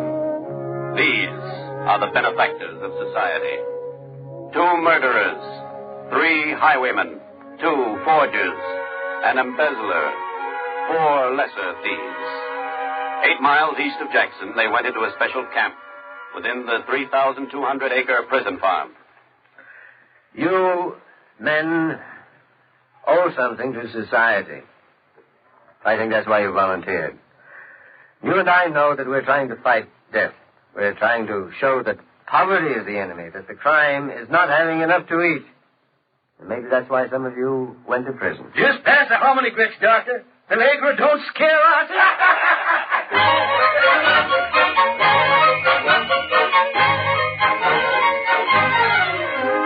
But after a few weeks, there was less laughter. Mouth don't feel just right. Got me a little headache. Backache, too. Doc, maybe this wasn't such a good idea after all. They watched. Goldberger and his assistant, Dr. Wheeler, waited for the first telltale signs of rash. 1 month, 2 months, 3 months, 4 months. The governor began to fret. I remind you, Doctor, that the experiment terminates in less than 6 weeks. On September 12th, it happened. 4 experts in dermatology were present. They examined the convict. The diagnostic location is on the back of the hand. Now, this is a typical erythema. Gentlemen, this is pellagra.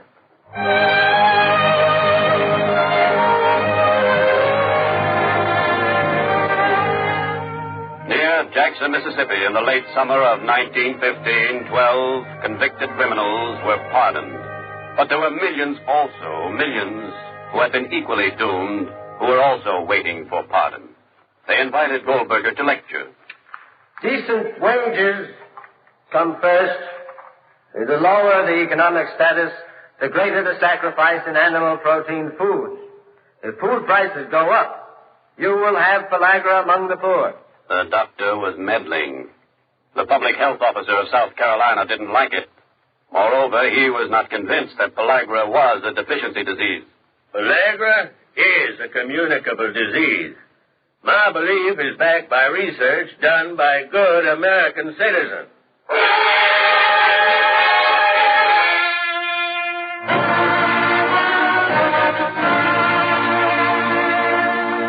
Goldberger did not smile. He had to prove his theory and something else. The right of an immigrant bred in the slums of New York to make a contribution in the fight for life. He asked his friends to volunteer. We are going to prove beyond any possibility of a doubt that pellagra is not infectious, that it cannot be communicated. There were no heroics. Dr. Goldberger selected a pellagrant suffering from an acute first attack of the disease. He inserted a syringe and drew an ounce of blood from a diseased vein. Dr. Wheeler, I will inject 5 cc's into your shoulder, and then you will be good enough to do the same for me. He swabbed out the nasal secretions of Pellagra's patients. Then Goldberger applied the swab to his own nose and throat. The others did the same. They waited. Nothing happened. Scrape the scaling sores. We'll mix it with Pellagra's excrement and eat it. They repeated the experiment. They repeated it again. They waited for symptoms. The tests were crueler, but the waiting was worse. Weeks of waiting, but no symptoms of pellagra. It would seem fair to say that pellagra is not a communicable disease. Joseph Goldberger had won. But he didn't stop. He worked on pellagra until he died. He was a man who spent an entire lifetime working for others. He never had enough money for himself or his family. They tempted him to leave the public service. He was a famous man. Here's a blank contract, Dr. Goldberger. Fill in your own terms. He didn't even hear. He said, You'll find the roots of pellagra in the tenant system, in single-crop agricultural production. The problem of pellagra is a problem of poverty.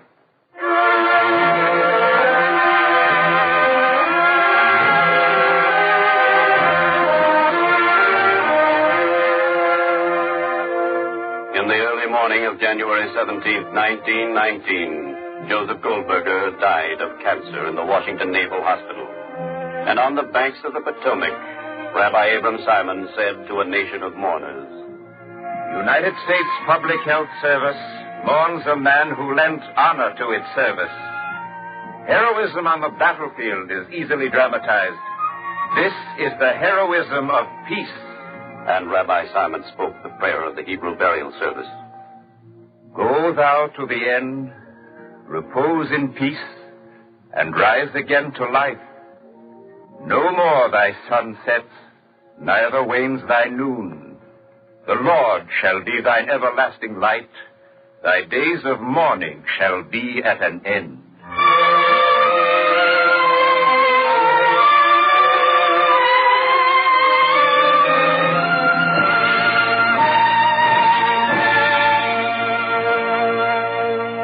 They will tell you that prophecy is a biblical custom, and they will speak historically of saints.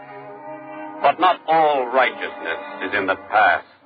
Neither is justice an ancient posture, nor do the saints survive only in perdition. There have been good men in your day and in this generation. There have been modest men born in poverty, electing to live in poverty, dying in poverty. And if you and I have ignored them until now, surely we should ignore them no longer. For they are the bringers of light and life.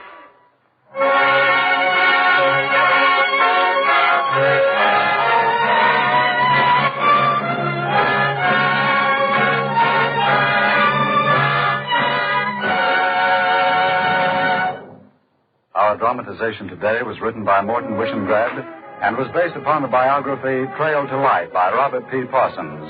The music was composed by Morris Momorsky and conducted by Milton Cadens. The narrator was Roger DeCoven, and Jack Lloyd and Carl Swenson were featured as Dr. Goldberger. The liturgical introduction was sung by Cantor Robert H. Siegel, and the entire production was under the direction of Frank Papp. This program is a weekly presentation of the National Broadcasting Company and its affiliated independent stations in cooperation with the Jewish Theological Seminary of America. If you have any comments or inquiries about today's program, please write to The Eternal Light, 3080 Broadway, New York, 27 New York.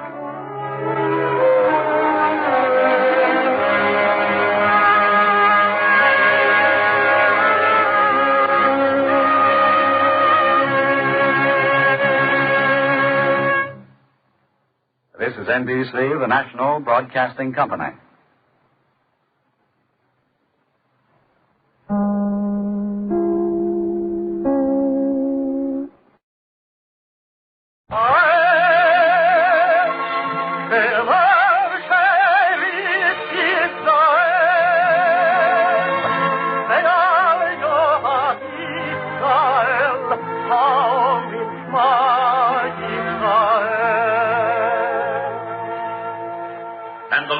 spake unto Moses, saying, Command the children of Israel that they bring unto thee pure oil olive, beaten for the light, to cause the lamps to burn continually in the tabernacle of the congregation.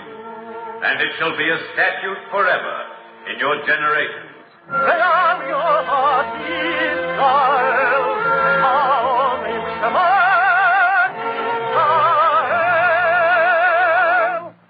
The eternal life.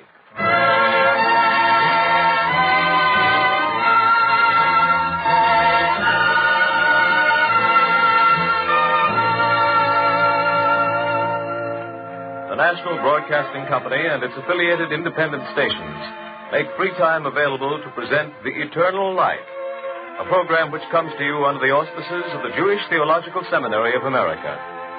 Our drama today, by Morton Wishengrad, is entitled The Congregation of the Dead, and is based upon a story of the same name by Paul Tabori, featured as Reuben as Peter Capell, and as Isaac, Alexander Scobie.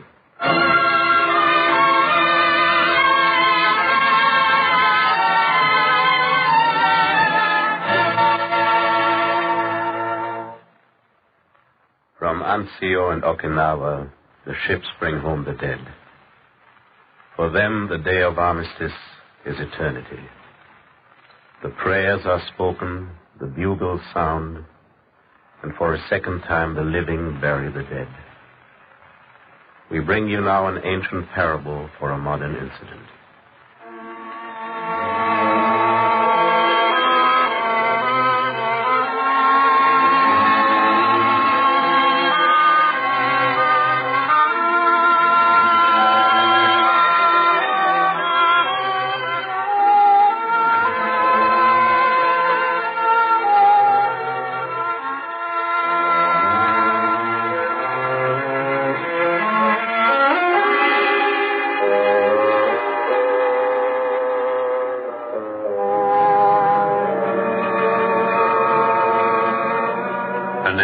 Naomi, and upon a night blind with fog and clammy with fear, she came running like something haunted.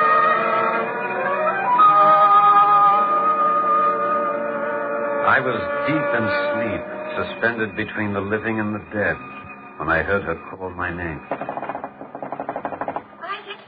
Isaac! Isaac! Wake up, Isaac! Isaac, wake up! Isaac, wake up! Wake up! I hear you, Naomi, I hear you. Why don't you let a man sleep? Where's Reuben? Reuben, wake up! I'm awake. Not thankful for it, Naomi. I have a message for you both. From Rabbi Nachman. Give me half a second. I'll kindle a lamp. No. But we can't see. It's dark. No light. Words like mine are better heard in darkness. Naomi, we're waiting. You are both to get the cart ready and hitch up the donkey. Rabbi Nachman of Bratslav desires to undertake a journey. Where to, Naomi? To the place where Nachman of Bratslav is expected. And where is that? Where it is, Reuben. How shall we know it? By reaching it. Naomi, it's midnight. Why must we begin at this hour? Because he has fulfilled the requirements of old age. Did he say that? Yes, Isaac, he said that. And he said also, tell them I have paid the dues of sickness and pain. I am entitled to truth and to redemption. What does he mean, Naomi? He means that the hour is urgent, and more than urgent. He means that this is not a matter of life and death. It is a matter only of death.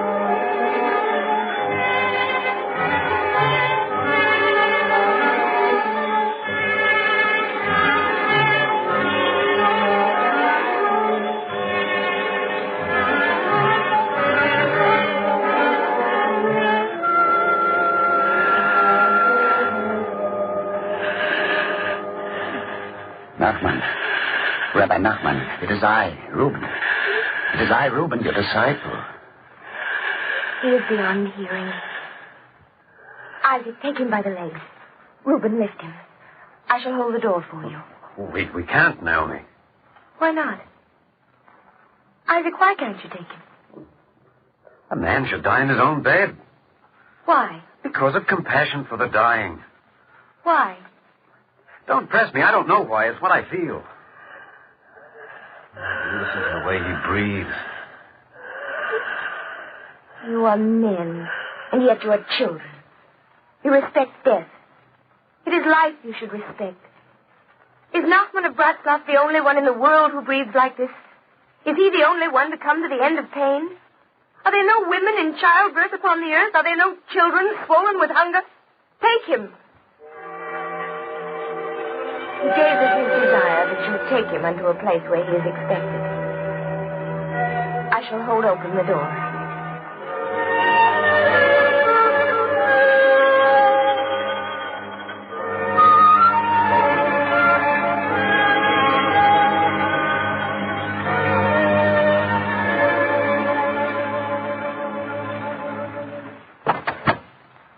He was so light to carry. His beard was white threads of gossamer. His skin was pale, translucent, and his look was the frail parchment look of a face refined by pain. Isaac, you dream. Dreaming begins in the grave. He's cold. Cover him with this blanket. I'll do it. Which way, Naomi? From this road forward, Reuben. Stay by his side. We will. Be patient. Follow the road and wait beside him. For with every step you take to meet it, it takes one step to meet you. It would be better, Naomi, if we knew what you meant. But it is all the same. Goodbye, Naomi.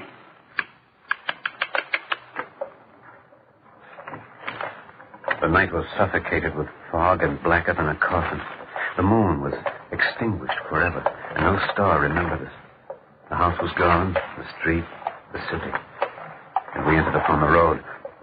A midnight road, a silent road, a road utterly unknown, utterly lonely. What was our purpose? What were we doing here? What was our destination? By whose insanity? I was afraid. Why wasn't Reuben afraid? How could he hold the reins so calmly? I hated Reuben. We're stopping, Isaac. No. Let's not stop. Let's turn back. Why, Isaac? Because we know what's in back of us. I wish to go on. Why, Reuben? Give me one reason. We said we would.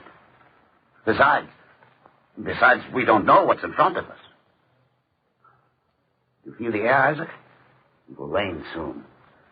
Reuben, let's rouse him. He'll give us permission to return. He can't return, and he will not be roused. Rabbi Nachman will never be roused again. Hold his head, Isaac. I'll try to give him some water. He's going to die. It makes no sense. We will give him water. Why, Reuben? For what reason? It is customary. The still alive must never be allowed to die easily. They must be clutched to life and gilded only with a struggle. I can't think. It makes no sense. Why should that be, Reuben? It must be, Isaac. To hang on to every second of life. It must be. Because life is better than death. Raise the cup to his lips. If necessary, we'll force the water down his throat and... What is it, Reuben? Listen. Rain. Put the cup down, Isaac. Let Rabbi Nachman drink the rain. Rabbi Nachman of Bratslav lay on his back in the cart, eyes open to the leaden sky, but beheld nothing.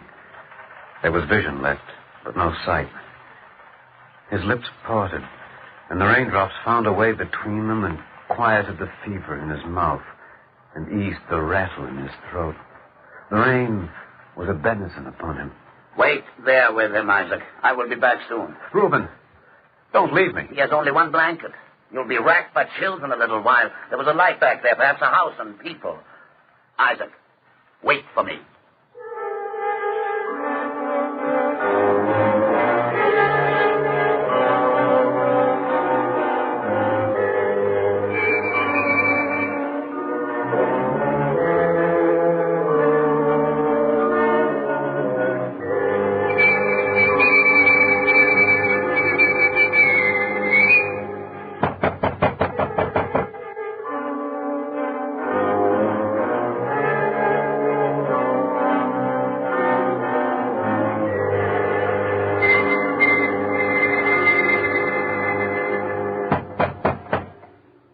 before you put out the light. There's someone in the house. If you do not open the door for me, I promise you I will break it down.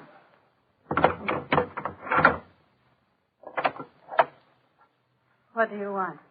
You're holding something in your hand. What is it? What do you want? Tell me first what's in your hand. A knife. I have not come to harm you. I need another blanket for an old man about to die. Put the knife away. War. And my menfolk killed. And the aftermath of war and the bandits taking everything from the house. I'll hold the knife in my hand. Hold the knife in your hand, but give me a covering. Take the shawl from my shoulders. Go on, take it. It's the last thing I have. My name is Reuben. When I return this way, I shall pay you. With what? With my husband who is dead? I shall bring you money. Money is no good. There's nothing left to buy with money. Reuben, do you want to bring me something? It is what I said. Then when he dies, take off his shoes. I have no shoes for my feet. I will remember. I will bring you the dead man's shoes.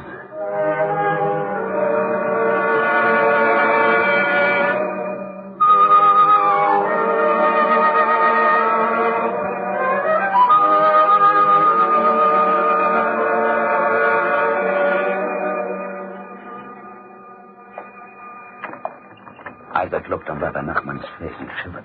And I shivered. Because of her. The cart creaked. The donkey plodded through the mud. A comfortable sound, simple and honest and strong. The rain was drenching Rabbi Nachman, but it was bringing fertility to the ground. No evil without good. No good without evil. And he would die. She would wear shoes. It takes so long, Reuben. Yes, Isaac. It would be swifter if the road was straight. I was thinking of it, Isaac, but no human road is ever straight. It twists. Always twists and keeps turning. Very well said. Who's that? A philosopher who advised you that your road was suddenly twisted into a knot. Reuben, there are 3 men on the road behind us. And 2 men up to your right. Brother, play a little tune to reassure these travelers of your presence. Very reassuring. We have no money to give you. What's that in the cart? A saint and a scholar who is about to die. Where are you taking him? Only he knows. A good enough answer. Well, by your looks, you have no money. Very well. Unhitch the animal. How can we take Rabbi Nachman without the beast? You will hitch yourselves to the yoke. I am a bandit with a sense of proportion. Be thankful I leave you the cart.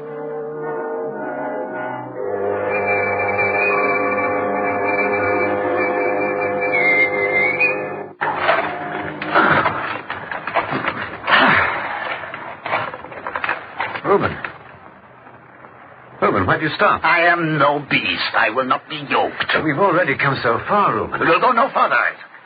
There's a gall in my shoulders from the yoke. A gall here. I agreed to leave the dying, but I did not agree to yoke myself to the dying. Isaac, we go no further. I heard you, Reuben. I'm the weak one and you're the strong, but you have yielded. Isaac, no, not yielded. Mutiny.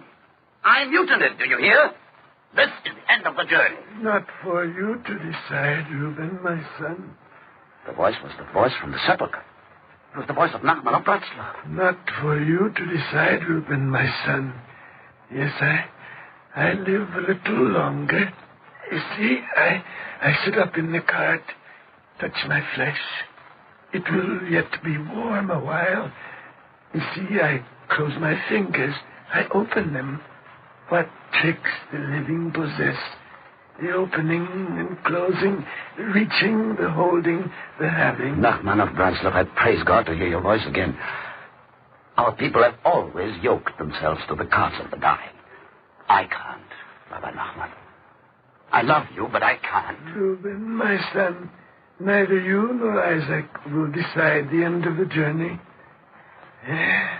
Take me a little further, over the brow of the hill, and it will be done.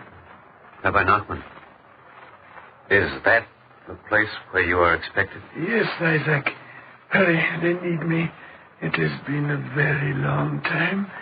I know you are tired, but you must go on. I promise you,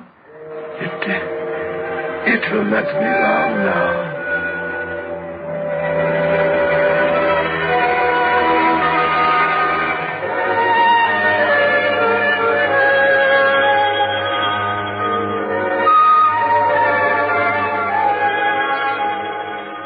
Reuben and I pulled. We yoked ourselves as oxen, and we strained against the hill, and we cursed it, and we bit our lips, and they bled. Step by step, the creaking cart, the unnatural daylight, the muted plodding of our feet. It was a world gone soft, encased in fur, loathsome like the soft decay of fruit. We reached to the brow of the hill, and there, down below us was a valley and a house. A dwelling, once a house. It stood ramshackle and windowless upon a dirty lane. It turned a blind wall toward the world. And when we reached the house, there in the doorway stood an old woman, bent almost in two. There is no one here, Your Excellencies. I have nothing to give, and there is nothing to take away. I am old, and I am alone. Please, spare me. Old woman, we have not come to harm you. Who are you? We are pupils of Rabbi Nachman of Bratslav. Why did you come here? He commanded us to bring him here. He's in the cart. Peace to you, sister. And to you, peace, Nachman. Sister, you have nothing to spare, I know, but we need little. These men are sturdy. They are excellent hewers of wood and drawers of water. Carry him into the kitchen. What are you standing there for? I said carry him into the kitchen.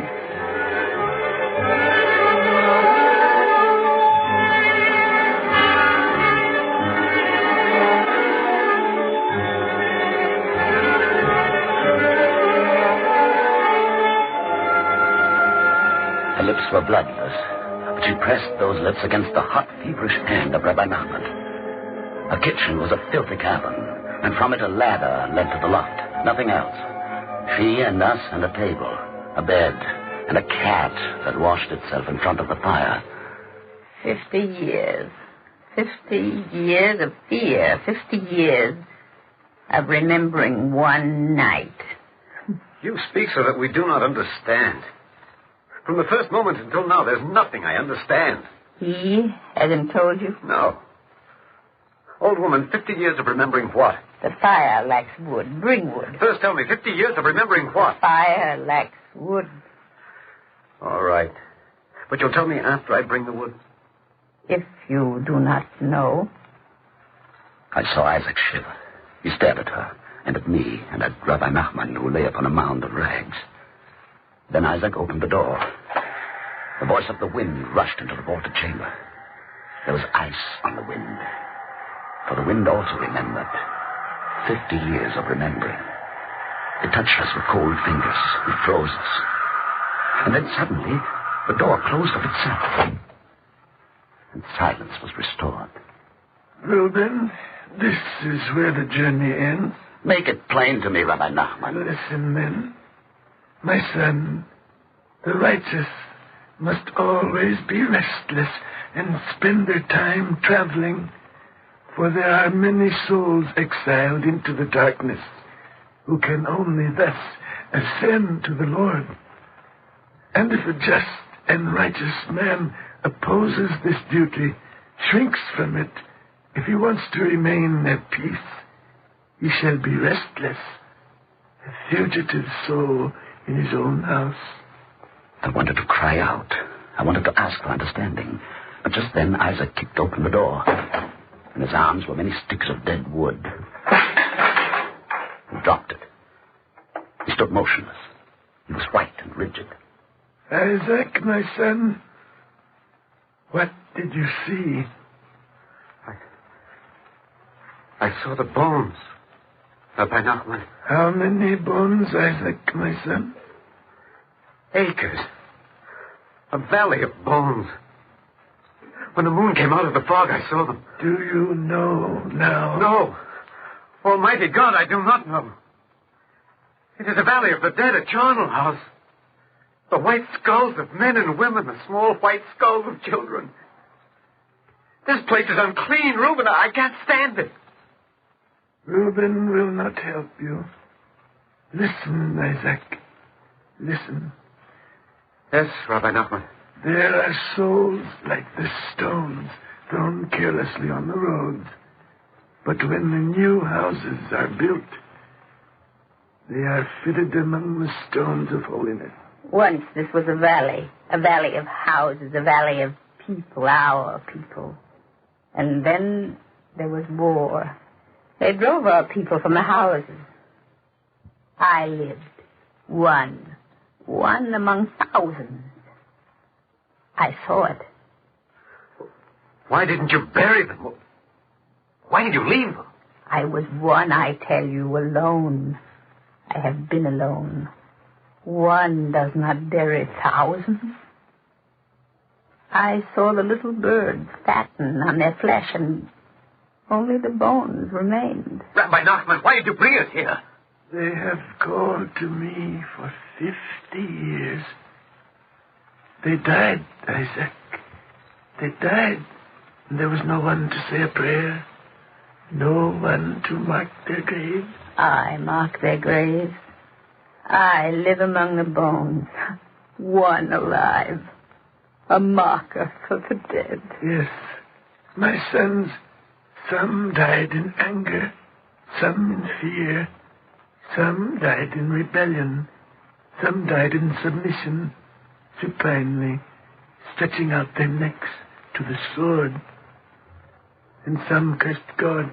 What will you do for them, Rabbi Nachman? They need a guide. They need a leader of souls. You? Yes. I have been a long time in dying. Let them forgive me for it. What do you want of us, Rabbi Nachman? You, Reuben, you are a rebel. Say a rebel's prayer for them. Master, teach me what to say. Stand over the naked bones and cry out for revolt. And go back among living men and say that we must revolt against injustice. Always, always, Reuben, or else we lose our humanity. Why did you bring me, Rabbi Nachman? Because, Isaac, you dream. Speak of prayer to the dead and to the living in favor of the dream. Tell them that the dream is born in the past and proceeds unerringly into the future. Even the dream of the world as it should be, and a homeland, and man's feet rooted in his own soil.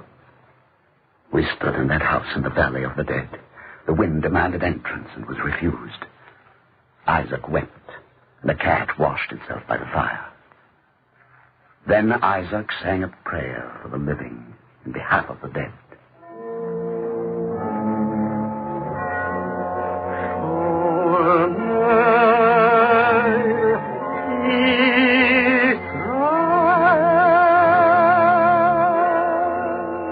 Watchmen of Israel,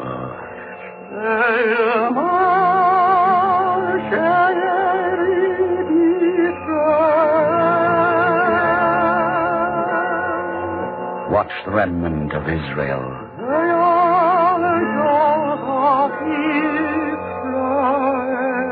And let Israel not fail.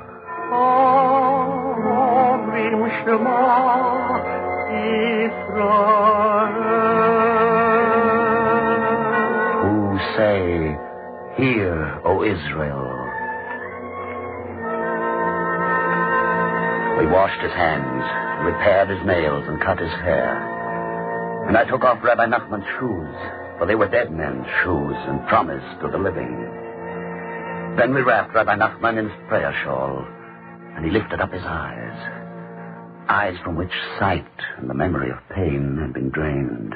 I am here, my children. Reuben, they hear me. I know, Rabbi Nachman. Children, you may follow after me. you may follow in safety. It has been a long, long road. But now we can walk together. We caught him before he fell. Isaac smoothed down his eyelids, and I kissed his head. And then Isaac raised his voice in a song of peace.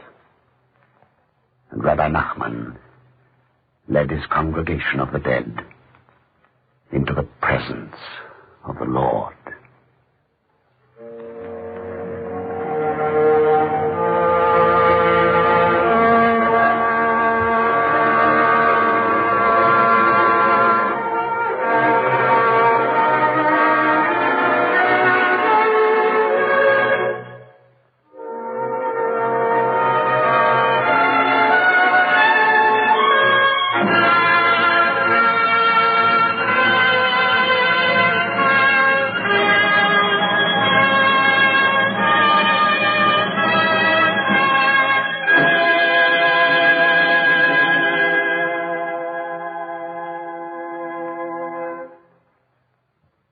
From Anzio and Okinawa, the ships bring home the dead. For them, the day of armistice is eternity. The prayers are spoken, the bugles sound, and for a second time the living bury the dead. We just brought you an ancient parable for a modern incident.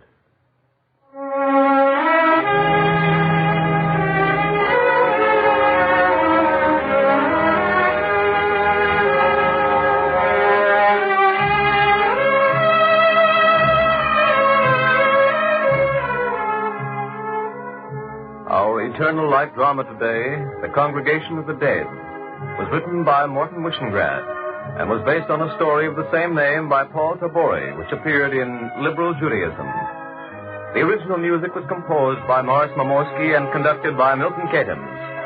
Featured as Reuben was Peter Capel, and as Isaac, Alexander Scorby, and the part of Naomi was taken by Mitzi Gould. Cantor David Putterman sang the liturgical music, and the entire production was under the direction of Frank Papp. Free time has been given by the National Broadcasting Company and its affiliated independent stations to present this program in cooperation with the Jewish Theological Seminary of America. If you have any comments or inquiries about today's program, write to the Eternal Light, 3080 Broadway, New York, 27. This is NBC, the National Broadcasting Company.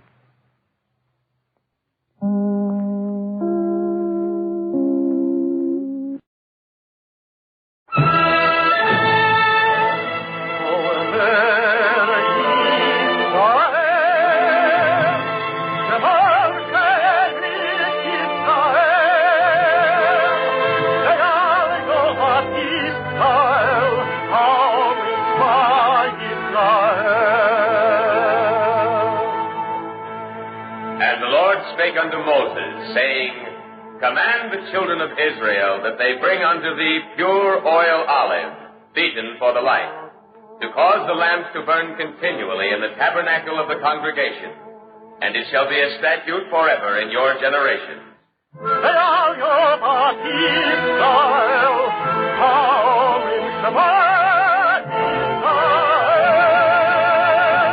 The Eternal Light.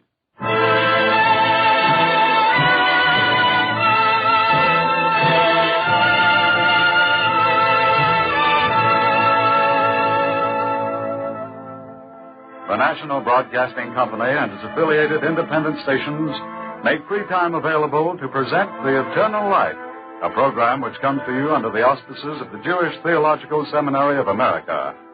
Our drama today by Morton Wishengrad is entitled The Latecomers and marks the approaching Thanksgiving season. Featured as the narrator is Nelson Case.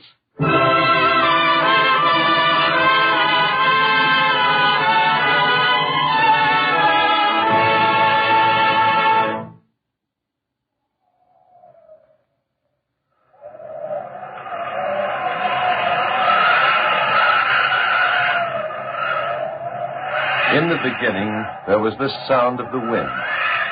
Nothing but this sound and the running of the primeval seas and the rustling of leaves in the primeval forest. It was the early morning of the American continent.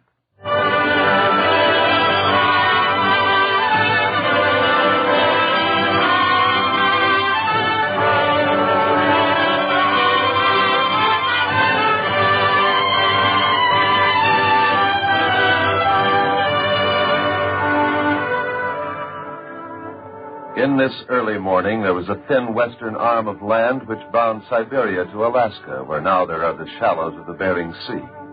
There was also an eastern arm of land which bridged the North Atlantic, pushing up from France through Britain, north to Iceland and Greenland, and across to Canada. And perhaps, in the unfolding of the world, primitive man walked dry-shod from Siberia in the west and dry-shod from France in the east to what is now the continent of America.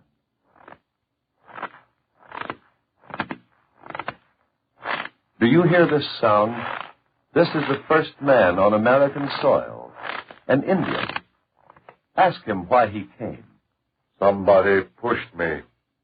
Yes, somebody or something either pushed him or pulled him. You don't leave your home for nothing. You go from fear. You go out of necessity. Listen. This is a new sound on the American soil. It is the sound of the first man, the first displaced person, the first refugee.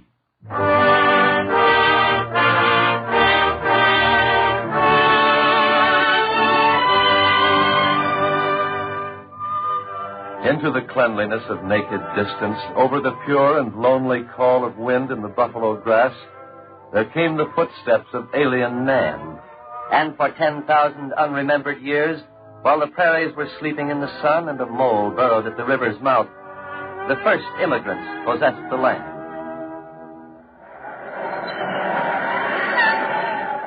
And then out of England, a small ship sailed. Hello! Hello! What ship is that? The ship Mayflower! What is your cargo? My crew and 100 dissenters! Heretics! Refugees! They were pushed out.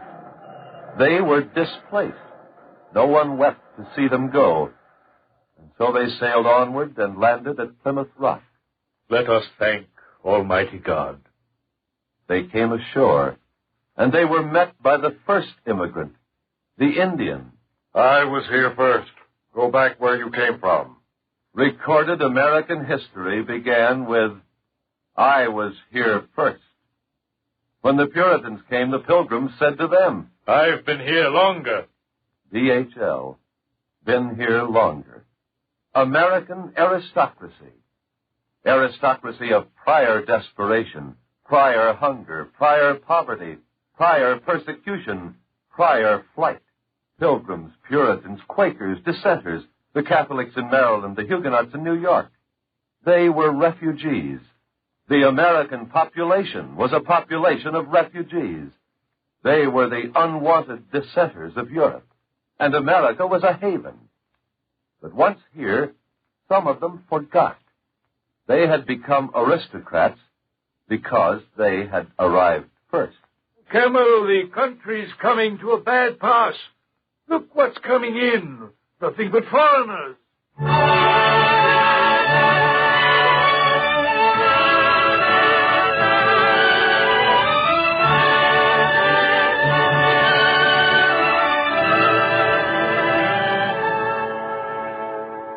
There are two histories of America. Yes, America has been a haven and a refuge. America has been the fine words of the Declaration of Independence. America has been the nobility of Roger Williams and a proclamation of liberty. This has been good and true.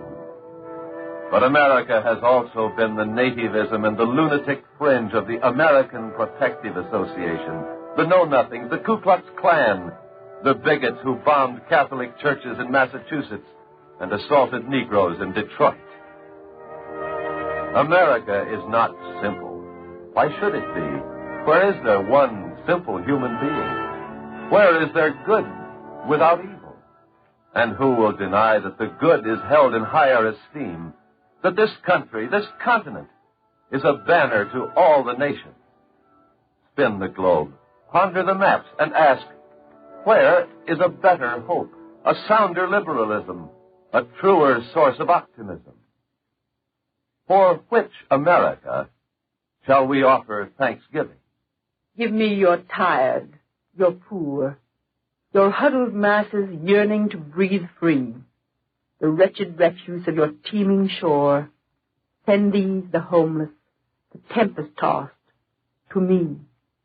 I lift my lamp beside the golden door. Lines inscribed upon the base of the Statue of Liberty. Lines for a child to speak at bedtime. Lines for an impulse toward greatness and a national humanity never known in the history of the world. Whatever the cynics declare, however the scoffers smile, we were a comfort and an opportunity. And the good men whose memory we serve have neither been mean in spirit nor a friend of despair.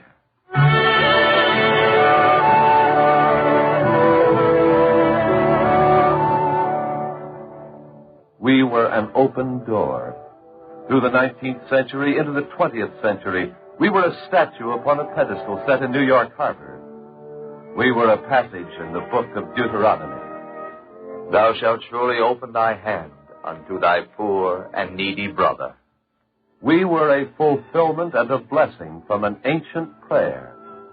Open unto us the gates at the time of the closing of the gate. A prayer of thanksgiving for America. An America which was an open gate at a universal time of the closing of the gate. But then, slowly, reluctantly, not with malice, but out of stress and compulsion, the population experts declared, within the last 75 years, we have absorbed 25 million immigrants. Mr. Speaker, I introduce a bill to restrict immigration. There was a sound. Yes, there was a sound of a door shutting. The Immigration Act of 1917. The Immigration Act of 1924. Necessity, but nevertheless, a door closing. A chapter finished. A very proud chapter.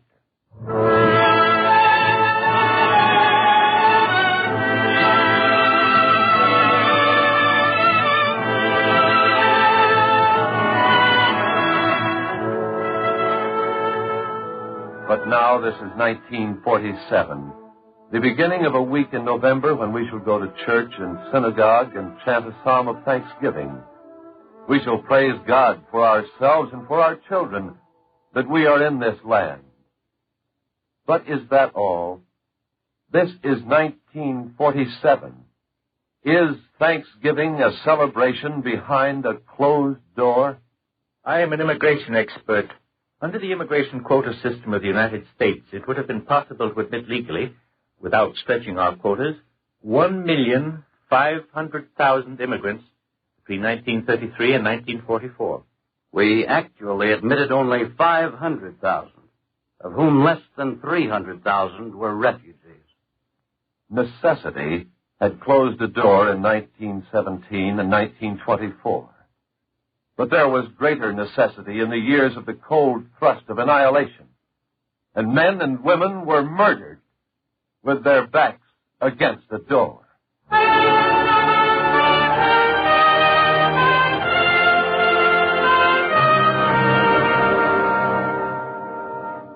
I believe that the immigrant may not forget the immigrant. The refugee may not forget the refugee. The persecuted may not forget the persecuted. We may not forget them.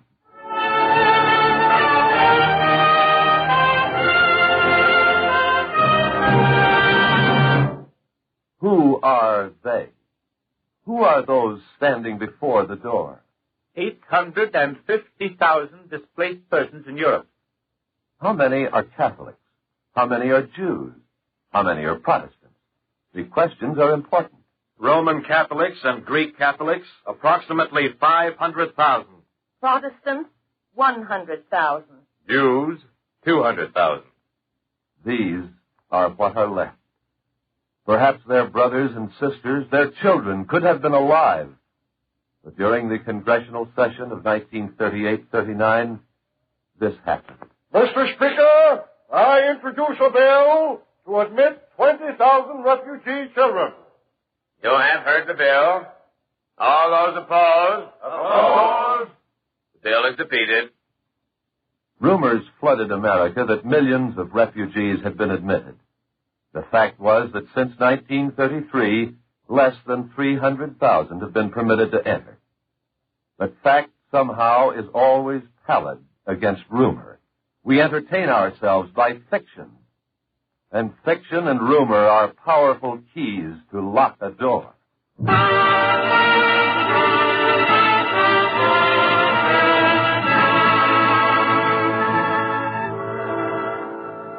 We have come a long distance from the first immigrant, and American history is found between the years then and now.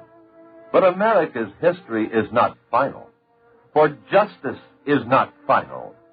If we have been compassionate before, we may not be merciless now. If we were impelled to humanity in the past, we may not become pitiless in the future. The lines have fallen unto me in goodly places. Yea, I have a goodly heritage. And so there are the delayed pilgrims, this new line of our heritage. To know, to understand the 850,000 displaced persons still in Europe, you must know and understand these fortunate 300,000 who entered America since 1933. All right. What are they like? Have they been good for us to have? Are we better because of them? Are we worse? Who are they? Approximately 44% had attended schools equivalent to the American college level. 12 of them were Nobel Prize winners. 103 are listed in Who's Who in America. 220 are listed in American Men of Science. They include Thomas Mann, Protestant, Arturo Toscanini, Catholic, Albert Einstein, Jew. They could not live under fascism. They came here.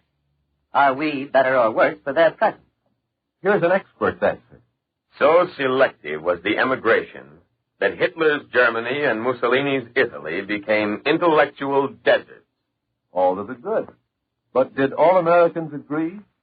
There were some who said in the 30s, the flood of refugees has created unemployment, made the Depression worse. This was the charge. What was the fact?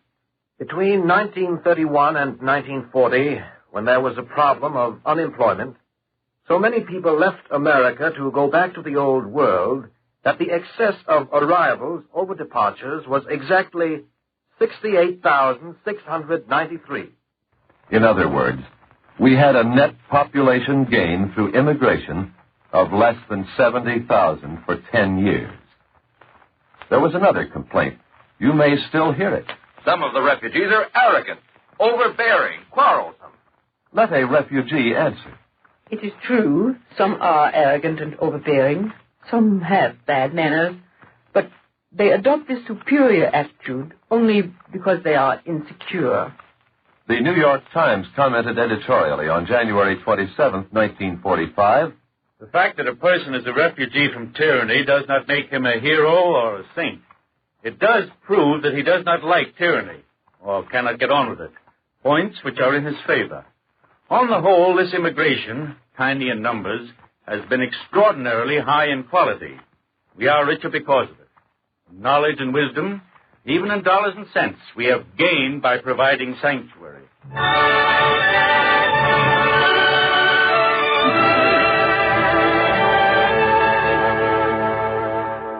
Now, what of the refugees themselves? How have they adjusted to America? It took them a little while to find out about America, but they found out. America is a confusing place, especially to a foreigner. This has happened to hundreds of refugees. They meet an American couple. The American couple is friendly. You must come up and see us. Perhaps the American woman says in parting, see you soon. And what could be nicer?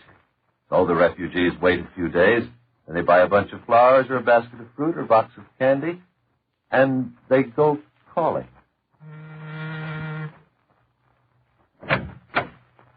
Oh, hello. Well, what a surprise. Perhaps we brought you some flowers. How nice. You said, see you soon. I think maybe it is a little too soon. Not at all. Just that, well, my husband and I were hardly... You see, you understand. Yes, we understand. You will excuse us. They weep about it at first. Months later, or perhaps years later, they will laugh. And if they meet a new refugee, they will be sure to say, When people say, "How do you do?" it is the same as hello. When they say, "So nice to see you," they mean goodbye. And when they say, "You must come up and see us soon," they are just, well, don't buy a box of candy.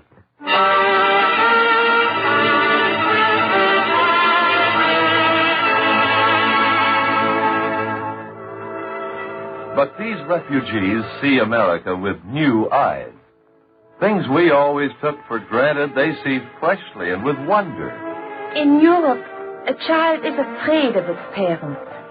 Students are afraid of their teachers. Workers are afraid of their bosses.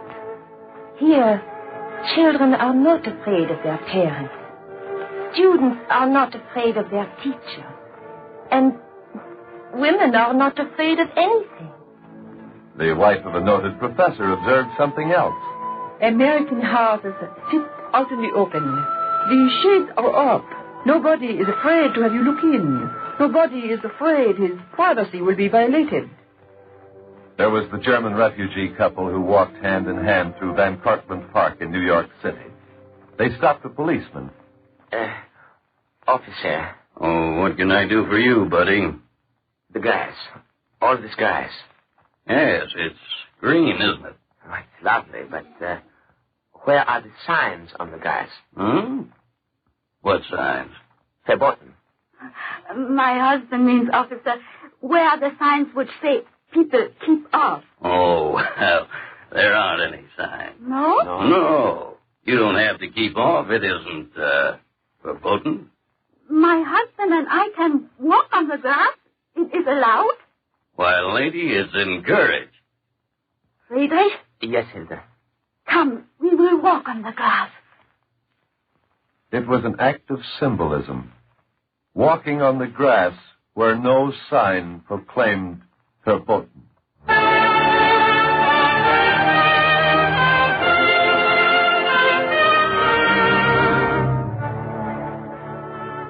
There is one thing about America at which no German or Austrian refugee ceases to marvel.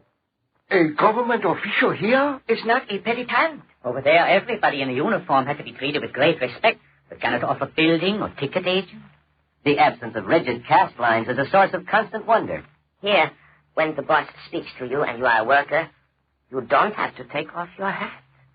But there are many things about America they find disappointing. I am a Catholic. When I read what some people say of Negroes, I am reminded of Germany.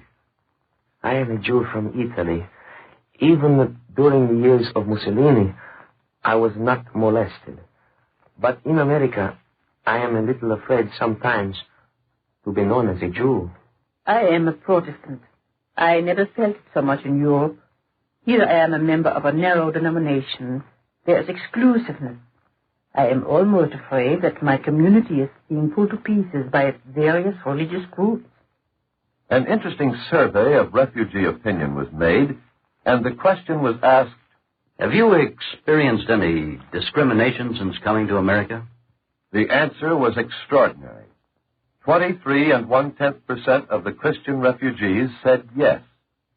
23% of the Jewish refugees said yes. The percentages were identical.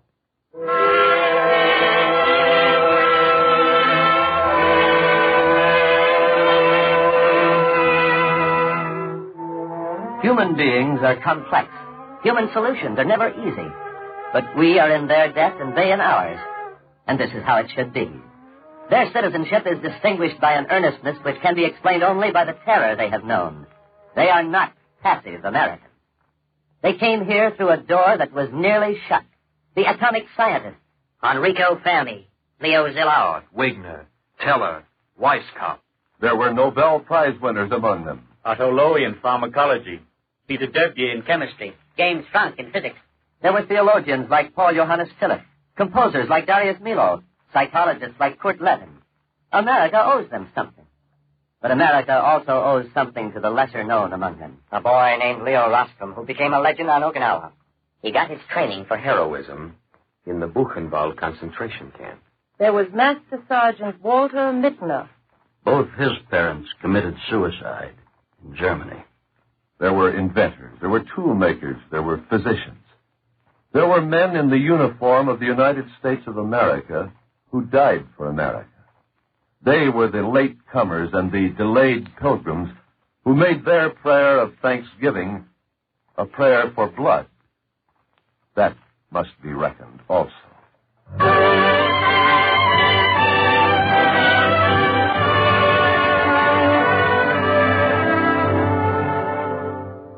On Thursday, a nation of refugees will speak their words of thanksgiving. Is the day a day only of food upon the platter? Shall little children eat their pumpkin pie and not be told of little children overseas who have no bread and no platter, no bench to sit upon, no table, no city, no country? Shall the words of our celebration be words behind a closed door? In this season of our rejoicing, 850,000 wait, pilgrims about to be, if we allow. They wish to add what they possess to what is here. There is a door. Perhaps now, perhaps on this day, somewhere in a camp for human beings called displaced. Perhaps some Catholic, some Jew, some Protestant is standing before the assemblies of the displaced. I open to a place in the book of Deuteronomy. The book is open. Why doesn't he speak?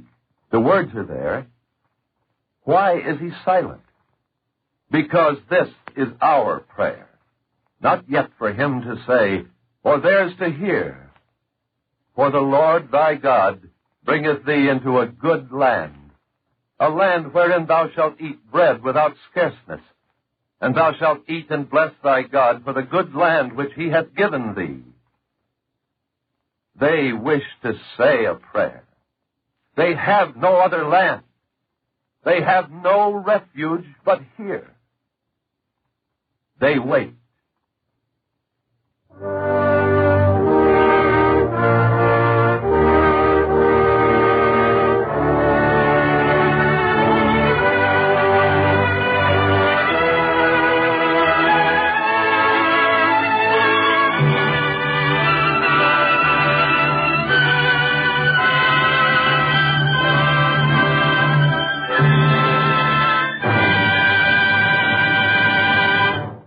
And now, we take great pleasure in introducing Dr. Maurice R. Davy, professor and chairman of the Sociology Department of Yale University and author of the book Refugees in America, which served as the basis of today's script. Dr. Davy. The title of my book, Refugees in America, was necessary in order to identify a specific group of people who are the subject of the book.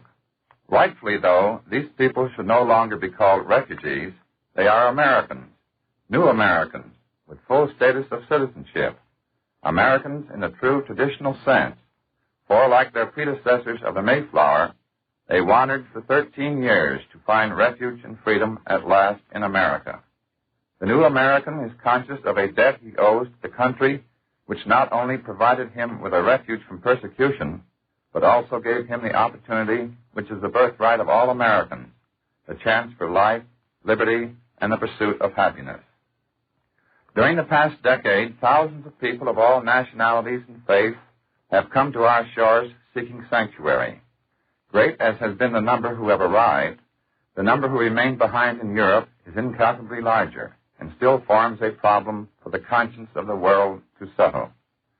It would be impossible to measure the beneficial effect on our culture resulting from the influx of professors, school teachers, musicians, artists, authors, and playwrights from the Nazi-overrun lands of Europe. The fact that we won the race for the discovery of atomic energy is largely due to the presence on our soil of refugee scientists. On the other hand, many refugees are taking up new occupations. Urban dwellers for centuries, many Jewish refugees are now becoming farmers. Far from being a burden, they are self-sufficient and are making contributions of great value to their community. For their adjustment to the American scene, great credit is due to such organizations as the United Service for New Americans and other privately supported welfare agencies, Protestant, Catholic, Jewish, and non-sectarian. But splendid and valuable as is the work of the agencies, it is the cooperation and helpful spirit of all Americans, combined with the determination of the refugees, that has made beneficial absorption possible. It is fitting that when we sit down to our Thanksgiving dinners next Thursday, we think for a moment of the new pilgrims who are among us, pilgrims giving thanks to us for welcoming them to our shores, for giving them the precious gift of being able to start their lives again in freedom. Thank you, Dr. Davy.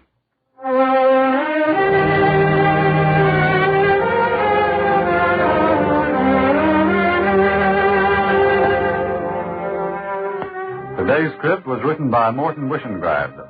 The music for The Eternal Light is written by Morris Momorsky and conducted by Milton Caton. Nelson Case was featured as the narrator, and the liturgical introduction was sung by Cantor David Futterman. The entire production was under the direction of Frank Patt. Free Time to present The Eternal Light is made available by the National Broadcasting Company and its affiliated independent stations. The program appears under the auspices of the Jewish Theological Seminary of America. If you have any comments or inquiries about today's broadcast, please write to The Eternal Light, 3080 Broadway, New York 27, New York.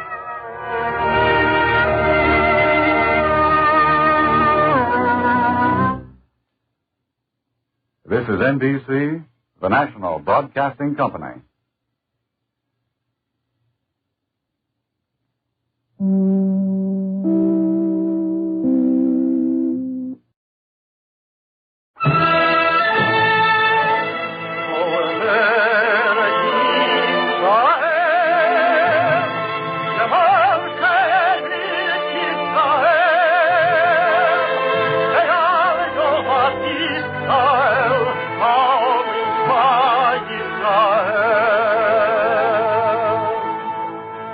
And the Lord spake unto Moses, saying, Command the children of Israel that they bring unto thee pure oil olive, beaten for the light, to cause the lamps to burn continually in the tabernacle of the congregation, and it shall be a statute forever in your generation.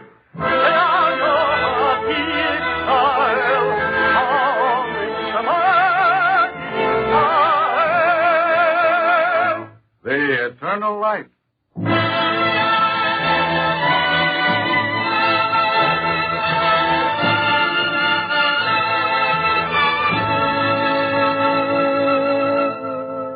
The National Broadcasting Company and its affiliated independent stations make free time available to present The Eternal Light, a program which comes to you under the auspices of the Jewish Theological Seminary of America. Our story today by Arnold Pearl, presented in observance of Jewish Book Month, is entitled Ben Yehuda. Featured as narrator is Norman Rose, and Joe DeSantis as Ben Yehuda.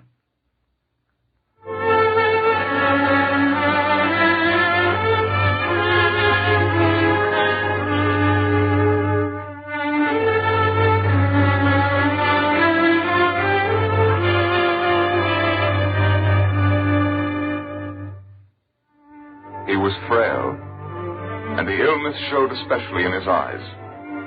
The doctors said he would never survive, but he did. His weak body poured forth torrents of strength. His eyes burned with a zealot's fire. He was a man devoted to a thought. He breathed life into an idea. I see a rebirth of Israel and Israel's language, Hebrew, upon the soil of Israel.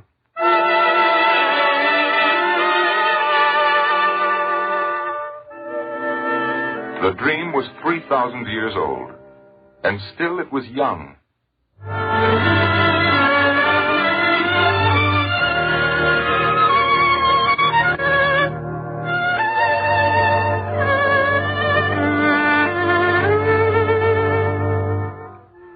It began in Vilna. It was 1860, and there was oppression in Vilna.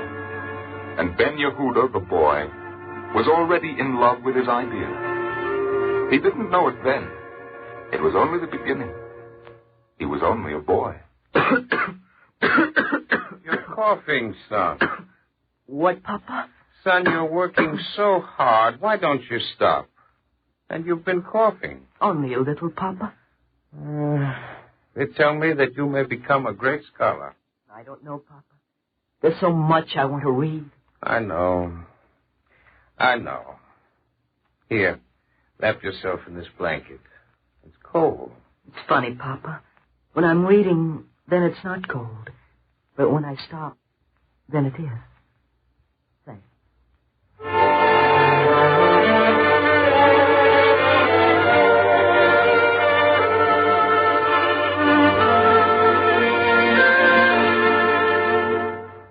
Under the Tsar, he warmed himself with the Hebrew of the Haskalah literature, the Talmud, the codes, and he was a promising young rabbinical student. But the language was his greatest love. Mendel, Ben Yehuda, I've been looking all over for you. What are you doing? Reading? In the attic with no light? What are you reading? Robinson Crusoe. Does your father know? No. And the others? Only you, Mendel. You'll get into trouble if they find out you're not studying. But I am studying, Mendel. Robinson Crusoe? It's in Hebrew. It's alive. It's exciting. Why should we only study about the past? Why not the present and the future? Mendel, I've been thinking. What? I want to study about life, about people, living people. I've been thinking about going to study in Paris. You're going to Paris? I want to go with you. What will you study? I don't know. Maybe medicine like you. If I were a doctor, perhaps then I could do something. Something real for people. For all people, Mendel.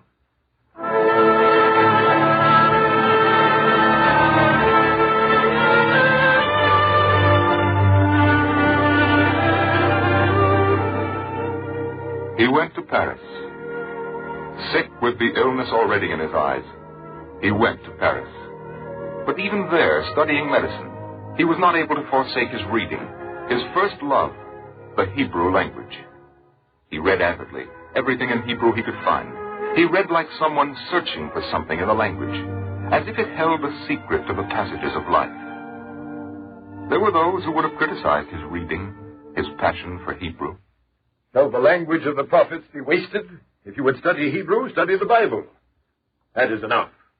In Ben Yehuda's mind was the answer, an answer that drove him, that overcame the fever in his body with the fever of his brain. When the prophets spoke, did they speak only in the temple? Wasn't their language a language for people everywhere? Isn't the Bible a part of life? Why should we be afraid to make Hebrew again the language of life?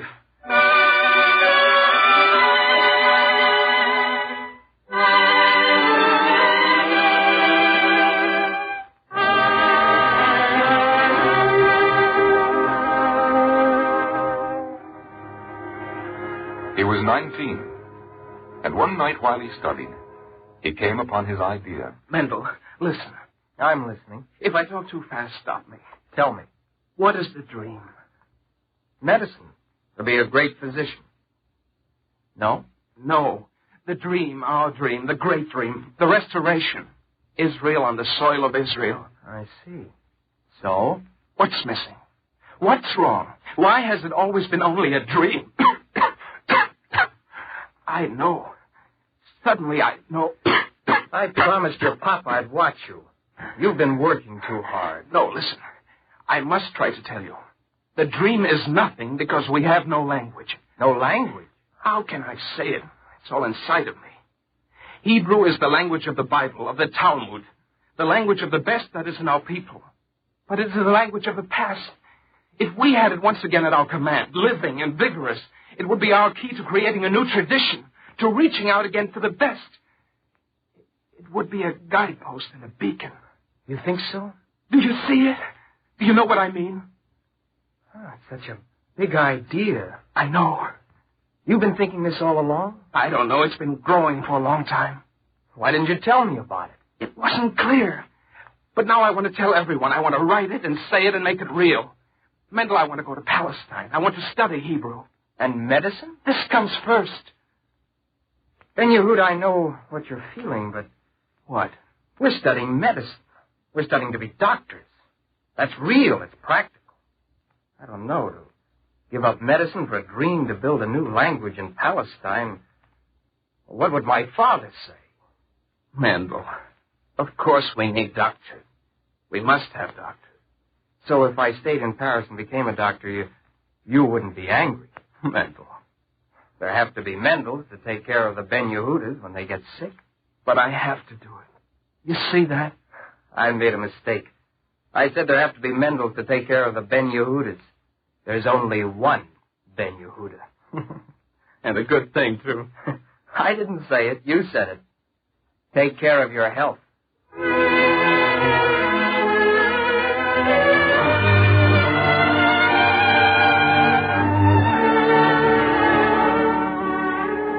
And so he began. He began to build a living language. His imagination was inflamed with the wish to express freedom in the ancient tongue of freedom, to revive an ancient ethic and an ancient law in the tongue that gave them birth. But a dream, too, has its practical aspects.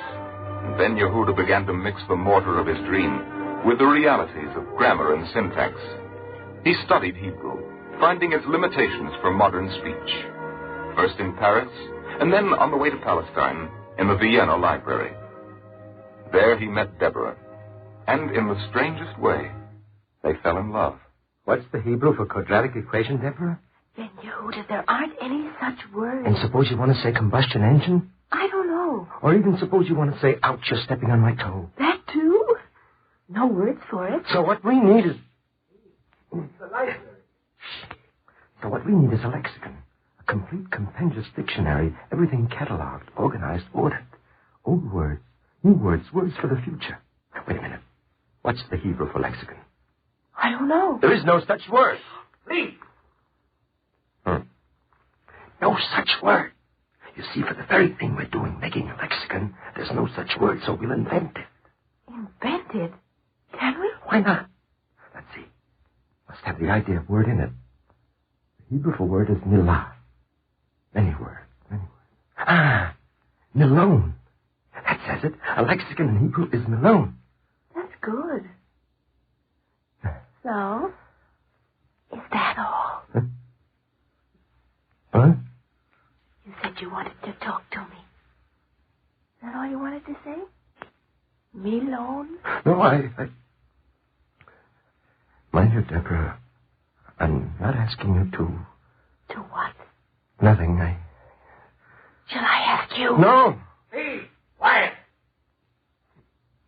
Look, I'm going to write a lexicon. I'll drive you crazy. I'll drive everyone crazy. I expect that. You still don't understand. I'm a sick man. I have tuberculosis. I won't stop working when you ask me to. Are you going to ask me? No. Deborah, Hey, you don't think I'm insane, do you? But I do, my darling, I do. Very insane.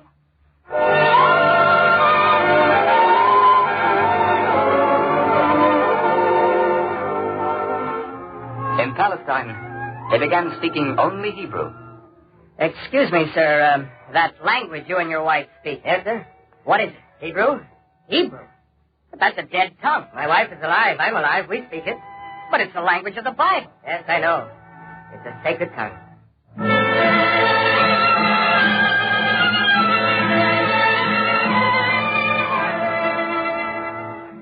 To Ben Yehuda, life and living were sacred too.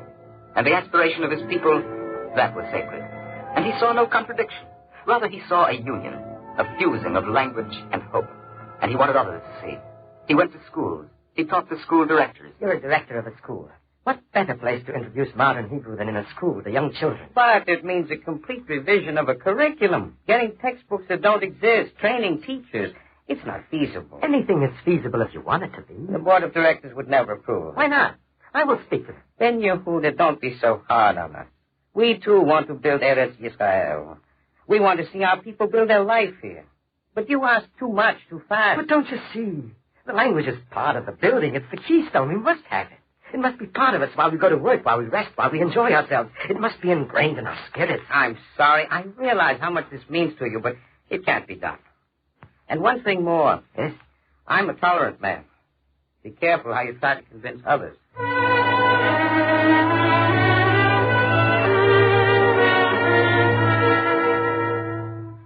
It was hard for him to be careful, for he was possessed with the beauty of his idea.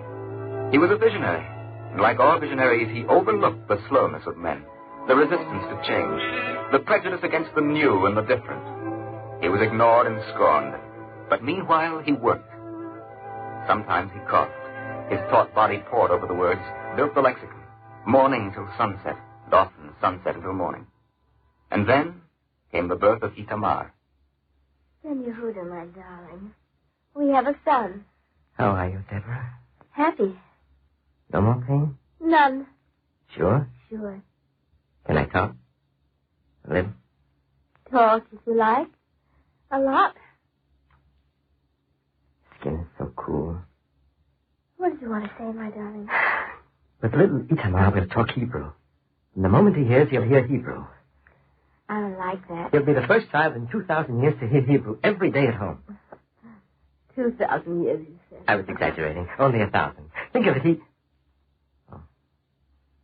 Speak now. Speak, Deborah. We'll talk about it in the morning. In the morning, my darling.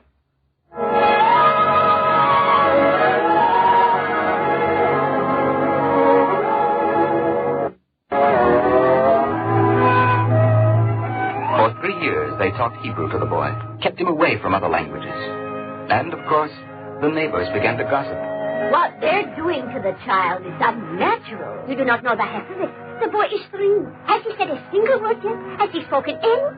Nothing. You don't mean it. Exactly. The boy has never spoken. But then Hebrew, they've made him an idiot. My Israel was talking at 13 months.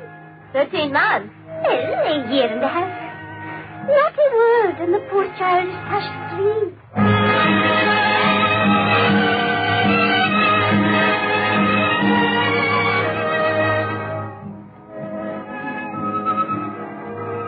Even Ben Yehuda's friends were troubled.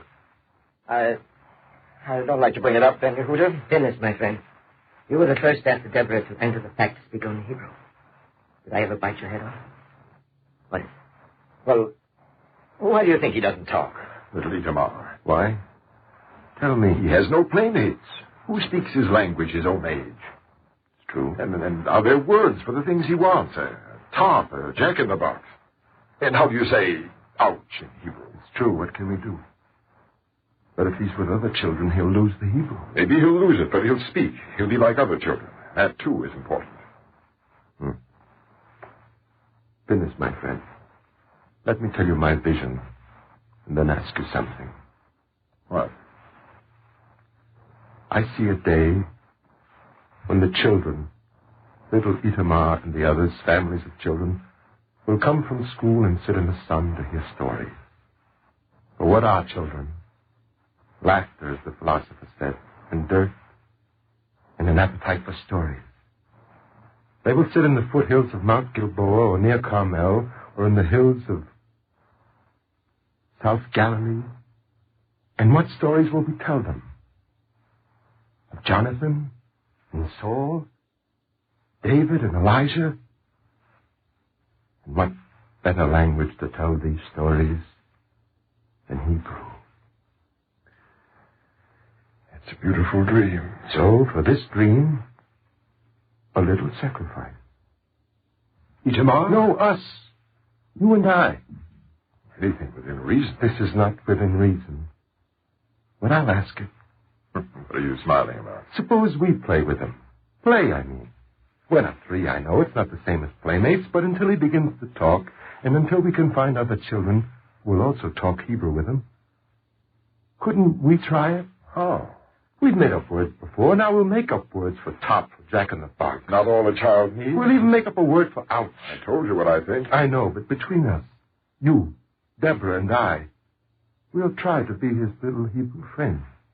We'll try.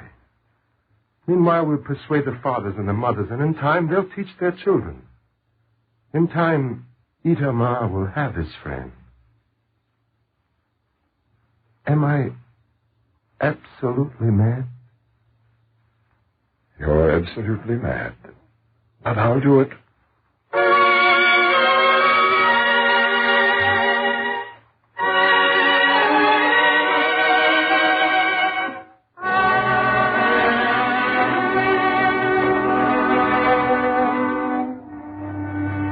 They made up words for his toys, for ouch. They played with him, and soon Itamar spoke in Hebrew. Meanwhile, Ben Yehuda worked on his lexicon, and partly by his persistence, partly by the power of his faith, he broke others down. Ben Yehuda. Look up, darling. That can wait. I have something to tell you. I'm sorry, Deborah. I'm an inconsiderate old fool. When you came in, I hardly heard. That's all right. Tonight, when Itamar went to sleep, he said good night in Hebrew. You know, I'll admit it now, darling. I was worried about him. Not now? No, not now. He's happy and wonderful. And there's something else. Yes? A man came to call before, Zeb Gershon. He wants you to do an article for the newspaper on the majesty of the Hebrew language. He'd like your answer tomorrow morning. What shall I tell him? Tell him I'll be glad to. But tell him in Hebrew.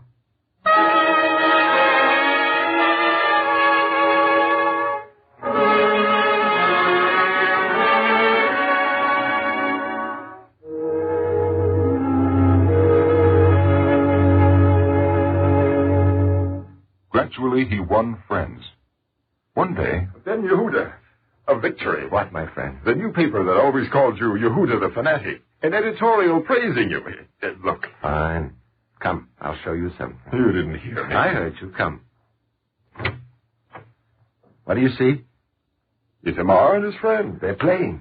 All right, they're playing. So? They're playing in Hebrew. They're playing and talking in Hebrew. Is that a fact? I'll show you something else. Itamar, my son. You and little Beryl, come here. Hello, Itamar. Hello, Beryl. Give this ear a tweak. Beryl, go ahead. Why should I tweak a child's ear? An experiment. Go ahead. All right. Hold still, Beryl. Vamos again. You see? Do you know what he said? Vamos again. I don't understand. He said, you old donkey, in biblical Hebrew. Goodness, my friend, when a child calls names in ancient Hebrew, then the language is living.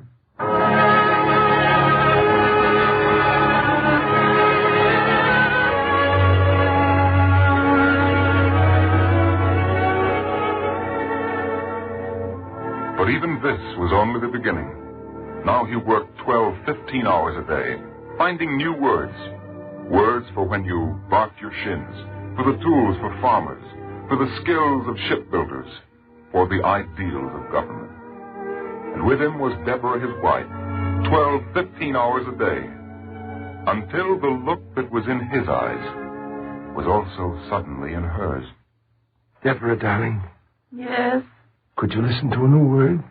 Yes, of course. You look tired. Maybe we better not. No. Tell me. It's the word for work. Avodah. To work. Avodah. It means to work and also to worship. I thought work is the freest expression of a human being, because labor is a creation and is therefore godlike. To worship and to work should be the same word. Avodah. It's a good word. Oh, but there are so many words, Ben Yehuda. There's so many more. I know. Deborah. I'm tired. Deborah. Deborah.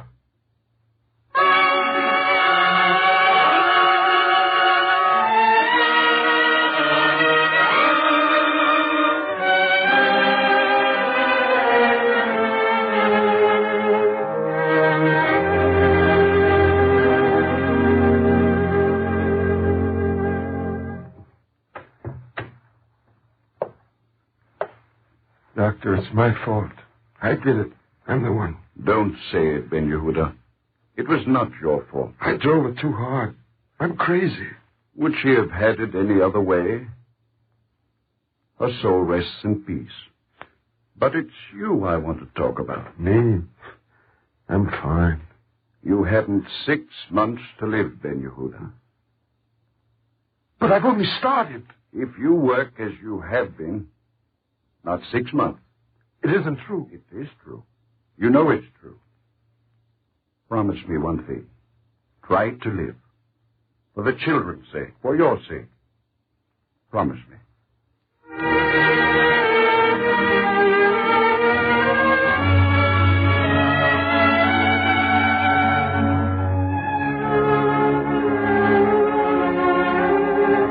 Ben Yehuda tried to live, but in his own way. Life for him was his work, his dream, and to have stopped would have been death. One volume of the Hebrew lexicon had been started. There were 3 volumes planned. He worked, and the incredible thing is that he did not die. Not in 6 months, not in 6 years. He lived to complete in manuscript the great lexicon of Hebrew that he started. He lived to see his destiny fulfilled. And later, the carriers of his destiny were the members of his family, who nurtured with equal devotion the dream their father had planted. This year, in Eretz Yisrael, the last volume of the Hebrew lexicon will be published. And now, 25 years after his death, the language has become a living language in Eretz Yisrael. In the schools, the marketplace, the literature and working language of the land. Hebrew, the ancient tongue of Israel, has been reborn. And even more today, the language Ben Yehuda helped to recreate is one of the many tongues in the assemblies of the nations of the world. The letters of the Bible are again today building the words of peace.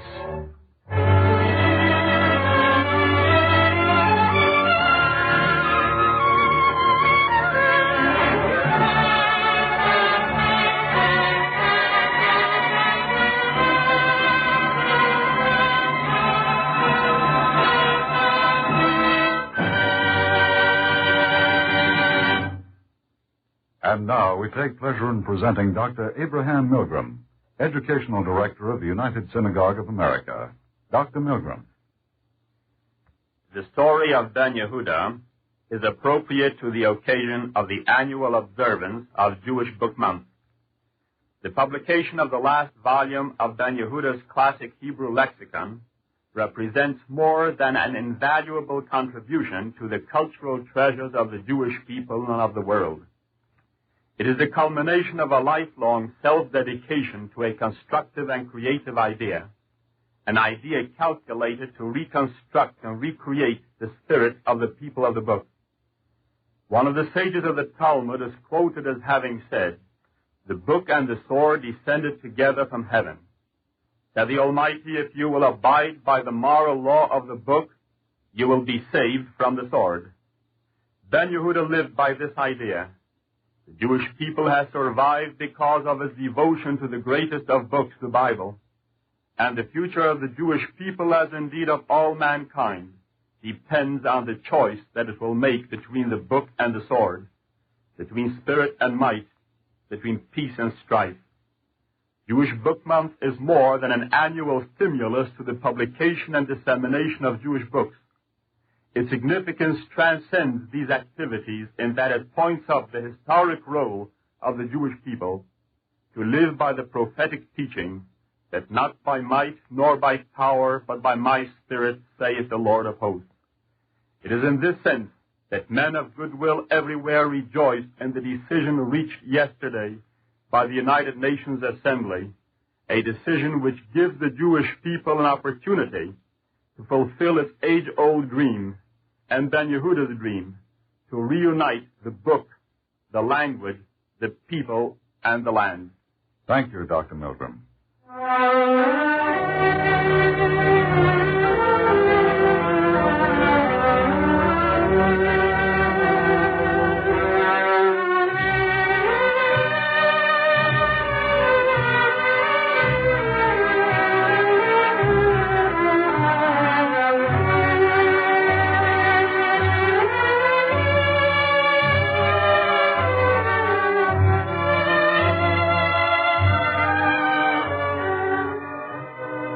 Our dramatization today was written by Arnold Pearl and was entitled Ben Yehuda. The music was composed by Morris Momorsky and conducted by Milton Cadams.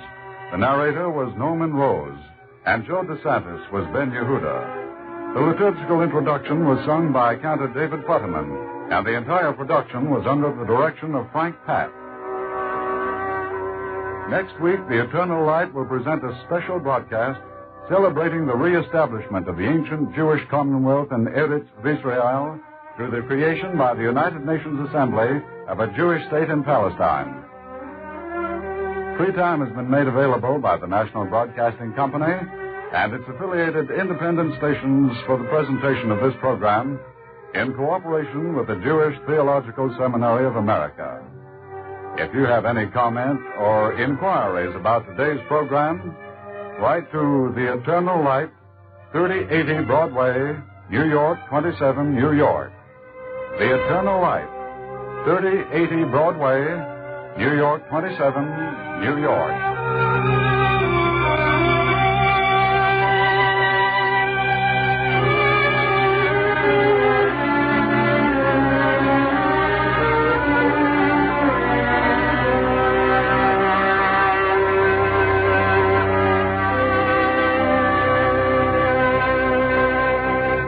This is NBC, the National Broadcasting Company.